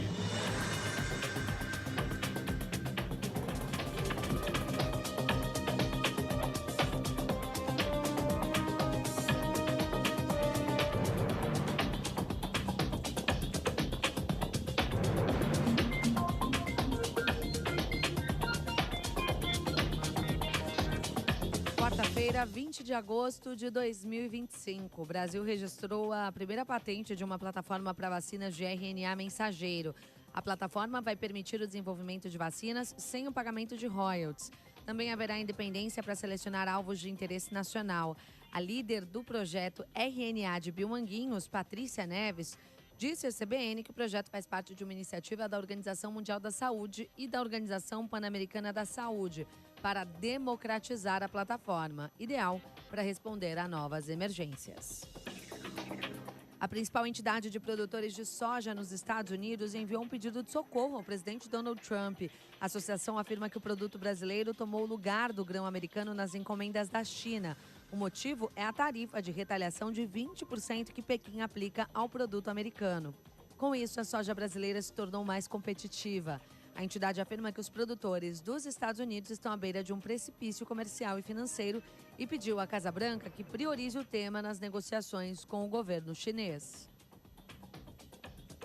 Internacional e Flamengo disputam hoje à noite uma vaga nas quartas de final da Libertadores. O jogo está marcado para 9h30 no Beira-Rio. Na primeira partida, o Flamengo venceu a equipe gaúcha por 1-0 no Maracanã. Em jogo atrasado da 14ª rodada do Campeonato Brasileiro, o Juventude vai enfrentar o Vasco às 19h em Caxias do Sul. No horário de Brasília, 11h33.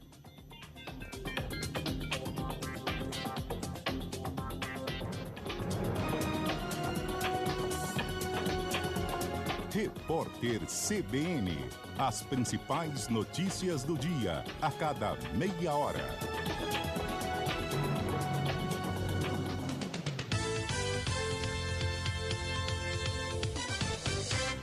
Vem comigo que tá bom, vem que essa felicidade. A Sombras está na mesa, com sabor e qualidade. Tem café e tem cuscuz, canjiquinha e cereais, tapioca e tempero, tem batata e muito mais.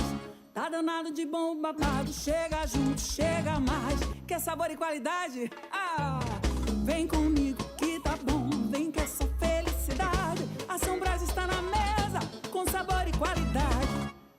Quando a gente dá boa noite e pede licença para entrar na sua casa, grande parte do seu dia já aconteceu. E é hora de dar uma pausa e se inteirar de tudo o que foi notícia perto de você. Dos fatos do dia aos casos de denúncia, das análises políticas ao trânsito na volta para casa. E nas ruas, a cobertura completa da capital e da região metropolitana para você ficar sempre atualizado. Informações sobre a economia que impactam no seu bolso e ajudam você a se planejar melhor. O JPB2 leva até você um resumo dos fatos mais importantes do dia e discute o que repercute no seu cotidiano.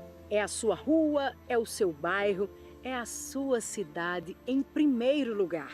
De segunda a sábado, 7h10 da noite. JPB2, na sua TV Cabo Branco. De mãos dadas com você. CBN João Pessoa. 11h35. Nutrição e Saúde, com Érica Nóbrega. Oi, Érica, bom dia. Bom dia, Caio, bom dia a todo mundo. Érica, vamos falar da farinha da felicidade. Que farinha é essa? Que ouvi falar, tô interessado. É boa? Meu Deus, é cada coisa que surge, né, minha gente? Eu fico louca com essas coisas. A alquimia é algo antigo, mas não vamos exagerar, né, minha gente? Misturar farinhas e achar que, de repente, o milagre vai acontecer, você só sentado, comendo essa farinha da felicidade, tá difícil mudar a vida, viu, minha gente? Vamos conversar um pouquinho, né, Caio, sobre isso? Vamos lá. É o quê? É uma farinha que surgiu aí nas redes sociais? O pessoal tá usando essa farinha para alguma coisa? É uma farinha que surgiu e que nessa mistura de farinha tem linhaça dourada, aveia, amêndoa, chia, gergelim. E aí as pessoas misturam tudo isso, passam o dia comendo essa farinha, e essa farinha promete a felicidade, porque, menino, olhe, é tanta coisa, você de repente vai desinflamar, vai emagrecer, vai melhorar o humor, intestino funcionar, metabolismo lá em cima, tudo com essa farinha da felicidade. Ô, minha gente, pelo amor de Deus, né? Vamos aí colocar o juízo na cabeça e ver que não tem farinha no mundo, nem só, nem misturada, que leva a felicidade de ninguém só, nem perda de peso, você comendo só farinha vai acontecer. Quero até pontuar aqui, Caio, umas coisas perigosas que podem acontecer com alguém que de repente resolve só comer farinha. Primeiro, tem coisa boa nessa farinha? Tem, não vamos também só jogar as pedras. Linhaça é muito bom, já falei aqui, chia é muito bom, farinha de amêndoa, gergelim. Sim, mas sozinho ninguém dá recado. Você pode usar aí ao longo do dia umas 2 colheres de sopa desse mix dessa farinha, ou por dia você comer uma só farinha. Mas é preciso que você observe que, na medida que você exagera nas farinhas e você não se hidrata, que o intestino vai piorar. Se você já não vai muito ao banheiro, agora que o negócio vai arrochar. Então, tenha muito cuidado com essas maluquices que surgem aí, que você diz, agora eu vou perder peso, é farinha de manhã, de tarde, de noite. E a água? Já não era muito de água, aí vai ver que o intestino vai dar uma travada legal, perigoso demais. Outra coisa, se é uma pessoa que tem uma tendência de alergia, vai piorar, Caio, com essa história desse exagero dessas farinhas.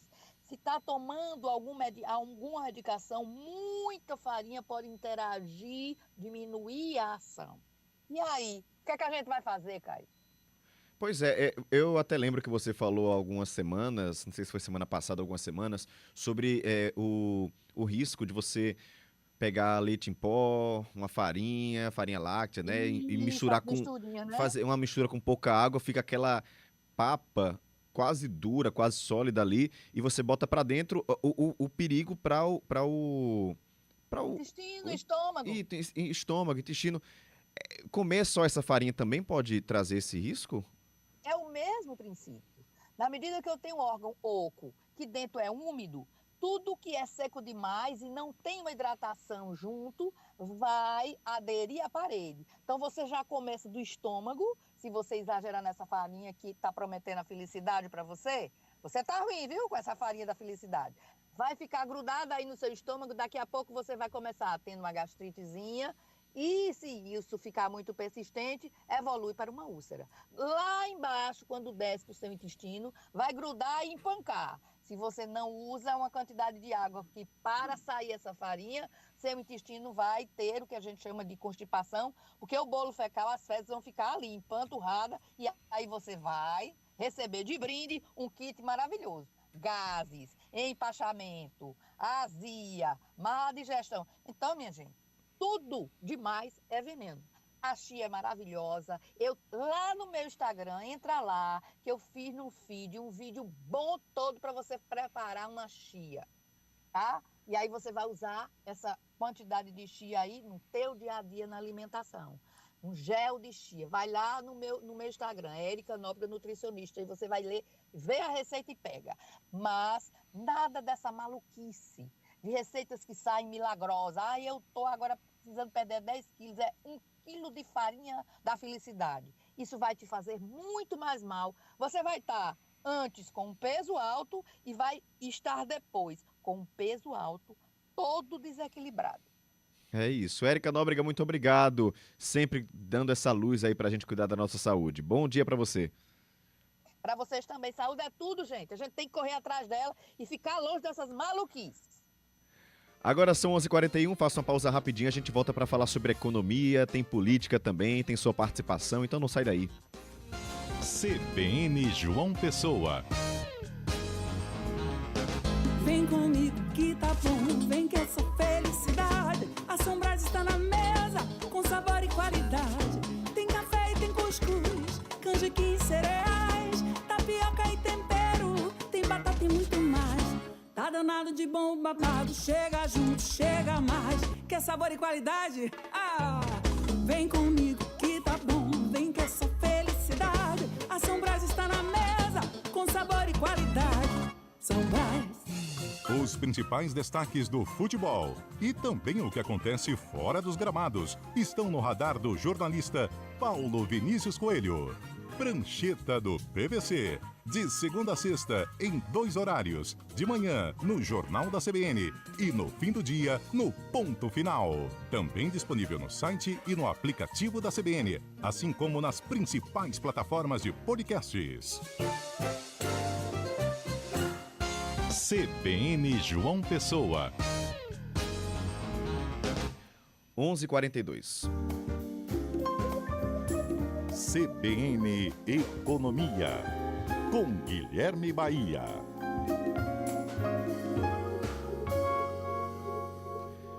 Investidores resgataram 3 bilhões de reais a mais do que aplicaram em fundos de previdência. Esses dados foram divulgados ontem pela FENAPREV e se referem ao mês de junho. No ano, no entanto, o saldo fica ainda positivo de 6 bilhões e 500 milhões de reais. Então, para falar um pouquinho sobre isso, nós convidamos, e para estar aqui toda semana falando sobre economia, Guilherme Bahia. Bahia, bom dia para você. Bom dia, Caio. Bom dia, ouvinte. Sempre muito bom participar. Previdência privada, vamos falar sobre ela, né? Muita gente tem, né? Ou está pensando em fazer. Quer ter, né? Segundo o que você vem dizendo, ela é sempre orientada para um longo prazo. Quero algo para o futuro, então vou aí começar minha previdência privada. O que é que a gente precisa saber sobre esse produto? Ele funciona para quem? Em que casos? Tem idade para começar? Ainda dá tempo, alguém que está me ouvindo, começar a previdência privada? Eu sugiro que você comece previdência privada sempre a partir do momento que você tem a sua reserva de emergência já bem estabelecida. Porque a previdência privada, para ela fazer sentido, ela precisa de tempo. As vantagens dela só compensam a partir de 6, 8 anos, é que os pequenos centavos, os pequenos percentuais de vantagem vão realmente fazer a diferença. Se for para um prazo menor do que esse, nem comece. Importante é começar. Então, nessa sua vida, digamos, de pequeno investidor, na tentativa de fazer sobrar dinheiro e tudo mais, juntou ali 3 a 6 meses das suas despesas, começa a transbordar esse dinheiro, ou seja, o que excede esse tempo, para você se orientar para longo prazo. E gosto do produto Previdência Privada, e ele precisa ser visto com base em 4 grandes aspectos. Ele é um veículo de acumulação, então você coloca dinheiro lá na expectativa de que ele gere resultados futuros para você. E ele é mais efetivo quanto mais tempo ele demora ali. Por quê? Porque ele é um produto caro para quem opera, que no caso é a seguradora, e esse custo ele só é compensado, como eu disse, depois de um longo tempo. Tem uma vantagem, tem um segundo aspecto, que ele é um mecanismo também de planejamento tributário, porque ele, em alguns casos, ele permite que você pague menos imposto de renda tanto agora, quanto pague menos imposto de renda lá na frente, quando você for resgatar. Mas atenção, essas condições mudam de acordo com a maneira que você contrata e por quanto tempo você mantém o produto lá disponível para você. Tem um outro elemento que é os fundos de previdência, eles não sofrem uma tributação chamada come-cotas, que é a antecipação do imposto de renda que vários outros produtos de investimento pagam. E parece uma vantagem pequena, mas ela se acumula e faz uma grande diferença em geral, depois ali do 9º, 10º ano de acumulação. É quando essa diferença começa a se acentuar e ela vai crescendo cada vez mais ao longo do tempo. Terceiro aspecto da Previdência é que ela funciona como um veículo sucessório. Então, para que você transmita dinheiro fora do processo de inventário, ele não só é mais rápido, como ele também não é sujeito à tributação do inventário.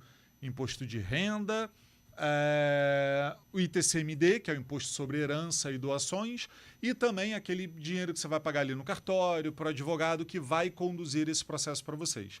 Por fim, alguns produtos de previdência permitem que você inclua de uma forma mais barata alguns produtos de seguro, fazendo com que ele funcione também como um veículo de proteção securitária. E a composição só vai funcionar de fato, como eu disse, preciso insistir, quando você vai permanecer muito tempo com um depósito constante, para que essas diferenças, de fato, façam a diferença no longo prazo para vocês. Pergunta bem prática para quem nunca pesquisou nada sobre previdência privada, está nos ouvindo agora. Como é que funciona? Vamos lá, eu quero daqui a 10 anos investir no apartamento. Então, se eu colocar R$200 por mês, esse é um valor que é aceitável? R$200, o que é que vai acontecer? Vou receber alguma diferença, algum lucro com relação ao dinheiro que está sendo colocado lá? Eu posso tirar quando eu quiser? São perguntas, acho que básicas de quem está ouvindo e talvez nunca tenha pesquisado sobre isso. Em geral, os planos de previdência aceitam depósitos mensais e eles não precisam ser obrigatórios. Você pode fazer a cada 3 meses. Você pode fazer um único aporte inicial de, por exemplo, sei lá, vendi o carro, separei 5 mil, quero fazer aporte num plano de previdência. Preciso todos os meses depositar alguma coisa? Não. Em geral, o saque pode acontecer a cada 60 dias, tá? A pessoa mais adequada para se conversar sobre plano de previdência são corretores de seguros, tá? produtos de previdência privada são produtos de corretagem, de produtos de seguradoras, e a pessoa mais bem preparada para falar sobre isso são os corretores de seguros. Algumas cooperativas fazem também, né? Fazem, porque elas têm vínculo com seguradoras. O gerente de banco é uma pessoa, sim, mas ele faz isso sob a ótica de tem uma supervisão de uma seguradora. Perfeito. E de um corretor de seguros em cima disso, tá? Então, a pessoa que, em tese, mais estuda sobre planos de previdência são os corretores de seguro. Alguns planejadores financeiros também trabalham vendendo produto, alguns, inclusive, têm a possibilidade pela SUSEP de fazer a venda do plano. Momento de resgatar. Momento que você quiser, o que é importante entender? Mas você vai tendo lucro ali com o dinheiro que está parado? Você vai tendo rendimento. O rendimento pode acontecer de ser negativo, depende da característica do fundo que você escolhe. Os fundos que são atrelados à inflação, eles são fundos que sofrem, em geral... Podem sofrer perdas, né? Eles podem sofrer perdas, rendimentos negativos, que é o termo mais técnico, que na prática é você descobrir que tem um saldo menor do que teve no mês passado. Muita atenção com relação à rentabilidade. Produtos de previdência privada não oferecem uma rentabilidade das mais atrativas, mas os benefícios fiscais, mesmo para fundos que rendem pouco, compensam. Desde que, claro, volto a dizer, você espere ali de 8, 10 anos ou mais para ter resultados quanto a isso. Uma informação muito importante. A tributação tem que ser estudada no momento do saque. Você não precisa mais definir a forma de tributação na hora da contratação. Fazia com que algumas pessoas abrissem 2 planos, cada um numa tributação diferente, e aí hora jogava dinheiro para um lado, hora jogava dinheiro para o outro e tudo mais. Uma informação muito importante. O dinheiro só é seu enquanto você está na fase de acumulação. Quando você juntou ali, sei lá, 50, 100 mil reais e diz, agora eu quero me aposentar, converte ele em renda, você na prática entregou esse dinheiro para a seguradora, ele não é mais seu e só compensa, você só recebe 100 mil quando você sobrevive tempo suficiente para receber esse dinheiro. Em outras palavras, vou falar num tom mais trágico. Converteu em renda, atravessou a rua, foi atropelado, foi a óbito, morreu, esse dinheiro não é mais seu, ele não vai para inventário. A não ser que você separe uma parte dele que você não vai receber, mas vai designar para um beneficiário. Então, vale fazer conta de por quanto tempo eu acho que eu sobrevivo. Parece mórbido, mas é muito importante que você coloque essa conta na hora de fazer seu planejamento. Esse seria um dos principais erros que o pessoal comete? É um dos maiores, achar que esse dinheiro vai ser eternamente seu e que esse dinheiro, se você não cuidar, não tiver atenção sobre ele, você pode fazer modificações, você pode dizer, eu não quero mais esse fundo, quero aquele outro, e isso é uma gestão importante sobre esse dinheiro que você tem aí como patrimônio. Guilherme Bahia, muitíssimo obrigado, sempre bom. Você que está nos ouvindo do outro lado, tem alguma dúvida sobre economia, sobre esses temas, sobre poupança, sobre investimento, produtos bancários, o que fazer para sua vida? Manda para a gente que a gente faz uma coluna específica tirando dúvidas sobre isso. 98132-4088. Bahia, brigadão, tá? Até mais. Até semana que vem. Agora, 11h50, mais uma pausa rapidinha e voltamos com política.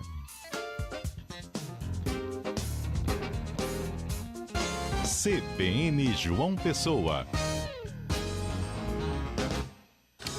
O relógio não para e o tempo voa. Comece o dia com a informação que você precisa. Não espere a hora do almoço para ficar bem informado. Acompanhe as principais notícias locais no CBN João Pessoa. Eu sou Caio Ismael e fico contigo das 9 ao meio-dia, trazendo tudo o que acontece na Paraíba e no mundo, com destaque para a cobertura política que impacta diretamente a sua vida. Junte-se a nós e seja parte dessa conversa, com análise, debate e opinião. CBN João Pessoa, onde a notícia acontece em tempo real. Vem comigo que tá bom, vem que essa felicidade, a Sombras está na mesa, com sabor e qualidade. Tem café e tem cuscuz, canjiquinha e cereais, tapioca e tempero, tem batata e muito mais. Tá danado de bom babado, chega junto, chega mais. Quer sabor e qualidade? Ah, vem comigo que tá bom, vem que essa felicidade, a Sombras está na mesa, com sabor e qualidade. Sombras. CBN João Pessoa. 11h52. Últimas da política. Estou aqui com Felipe Nunes e João Paulo Medeiros para te atualizar nesses últimos minutos do CBN João Pessoa sobre política. Felipe?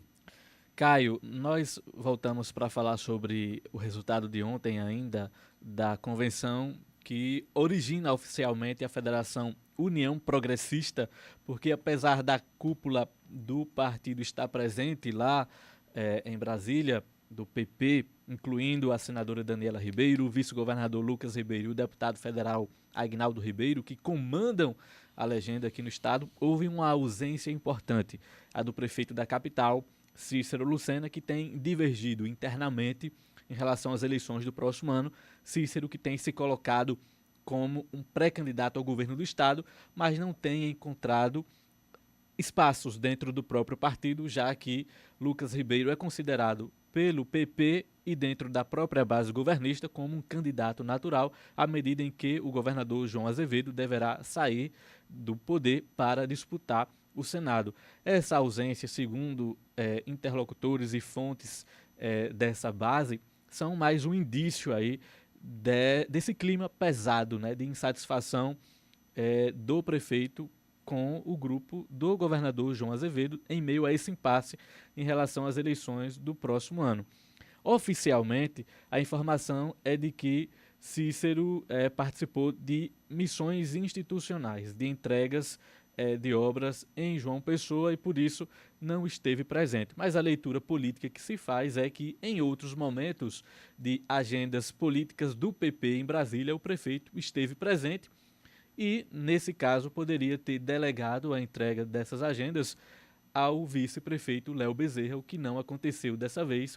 Portanto, a leitura que se faz nos bastidores é que esse seria mais um indício dos ruídos que ocorrem dentro do partido, já que o prefeito não tem encontrado espaços para se colocar como pré-candidato ao governo ao Palácio da Redenção dentro do PP. E aí fontes do próprio prefeito confirmam que seguem acontecendo as conversas de Cícero Lucena com partidos que eventualmente devem abrir espaços para que ele possa entrar nessa disputa vindoura do próximo ano. E em meio a essa ideia de que a chapa da base aliada já estaria definida, pode ser que haja um movimento também de um pronunciamento do prefeito Cícero Lucena em relação a uma posição oficial dele sobre o seu futuro político e partidário. Fato é que foi uma ausência sentida a do prefeito Cícero Lucena, uma das principais lideranças do PP, no âmbito nacional, inclusive, não esteve presente nesse evento ontem, oficialmente em razão de agendas institucionais, mas politicamente falando, com base em leituras de bastidores, mais um sinal dos ruídos e da insatisfação do prefeito em meio ao clima das eleições do próximo ano. Agora são 11h56. João Paulo Medeiros. Caio, vou trazer aqui duas informações para a gente encerrar nossa participação da política na edição de hoje. A primeira delas é de que o deputado paraibano Romero Rodrigues está entre os titulares escolhidos para participar da CPI do INSS, CPMI, Comissão Parlamentar Mista de Inquérito, que foi instalada hoje no Congresso Nacional, com 15 deputados e 15 senadores. Dentro desses 15 membros da Câmara Federal está o paraibano Romero Rodrigues, é o único aqui da Paraíba que irá participar dessa CPMI, que vai apurar exatamente as fraudes bilionárias que vêm sendo investigadas já pela Polícia Federal e por outros órgãos no INSS. Essa informação da escolha de Romero foi tornada pública agora há pouco, né, lá no Congresso Nacional, onde essa CPMI foi instalada também. O presidente da comissão será o senador Omar Aziz, do PSD do Amazonas. Já o relator é o deputado federal Ricardo Aires, do Republicanos do Estado do Tocantins. Os deputados e senadores têm 180 dias para apresentarem um relatório aí conclusivo sobre essas fraudes no INSS. Portanto, um paraibano aí dentro desse grupo de titulares que vai participar dessa comissão parlamentar mista de inquérito importantíssima que vai investigar essas fraudes no INSS. Uma outra informação é de que ontem a Comissão de Educação do Senado Federal aprovou um projeto que proíbe a cobrança extra por diplomas, certificados e outros documentos de universidades públicas e privadas aqui do Brasil. As públicas nem tanto, porque essa cobrança já não era feita, ou pelo menos já não deveria ser feita. Mas no caso das faculdades particulares, privadas, elas não poderão, a partir desse projeto, né, que foi aprovado na Comissão da Educação, cobrar mais pela expedição de documentos que tem algum tipo de vinculação com o histórico dos alunos matriculados, seja diploma, certificado, histórico escolar, enfim, qualquer tipo de documento que tenha ali dados das pessoas que foram matriculadas durante esse período nessas faculdades particulares. Esses documentos não poderão mais ser cobrados a partir desse projeto que foi aprovado ontem na Comissão da Educação do Estado, vai ainda para o plenário do Senado. Então, esse projeto teve a relatoria do senador paraibano veneziano Vital do Rego, foi o relator, portanto, lá na Comissão da Educação, dessa matéria que proíbe cobranças extras de documentos. A base fundamental é de que a informação é do aluno. A informação tem a ver com o histórico, com a vida, com o comportamento, às vezes, do estudante, do aluno, e por isso as universidades não podem cobrar, não podem se abster também de repassar esses dados de histórico escolar, certificado de conclusão de curso, grade curricular, atestado, controle de frequência e diploma para os estudantes. E aí essas instituições ficarão obrigadas a repassar esse material durante o período em que ele estiver matriculado e até um ano após o fim da matrícula, o fim do vínculo. Portanto, aí essa proposta foi aprovada ontem na Comissão da Educação e irá para o plenário do Senado Federal. Tá aí, informação para você, já chegando ao almoço com as últimas atualizações da política, com muita informação. Então quero agradecer você que gosta de notícia, fica sempre muito bem informado, muito bem informada aqui no CBN João Pessoa. João Felipe, obrigado, tá? Até amanhã. Você que gosta de política, já sabe, tem mais política a partir das 3 da tarde com Maiara Medeiros, Angélica Nunes no CBN Cotidiano e tem também jornaldaparaíba.com.br para você sempre estar por dentro da política. Deixar um abraço para os nossos ouvintes que estão participando aqui, né? Para o Pedro Silva que está chegando, para o Soares também, para o seu Wagner. Muita gente mandando mensagem e vou encerrar com a mensagem da Eliana, dizendo assim: Caio, tudo que é bom dura pouco. Já estou me despedindo, é isso. Estamos nos despedindo, Eliana. Grande abraço para você que nos ouve também aí do outro lado. Chegamos ao fim com os trabalhos técnicos de André Bezerra, na edição Felipe Nunes e na produção Renan Mesquita e Evelyn Lima. Apresentação Caio Ismael. Um grande abraço, boa tarde, até amanhã.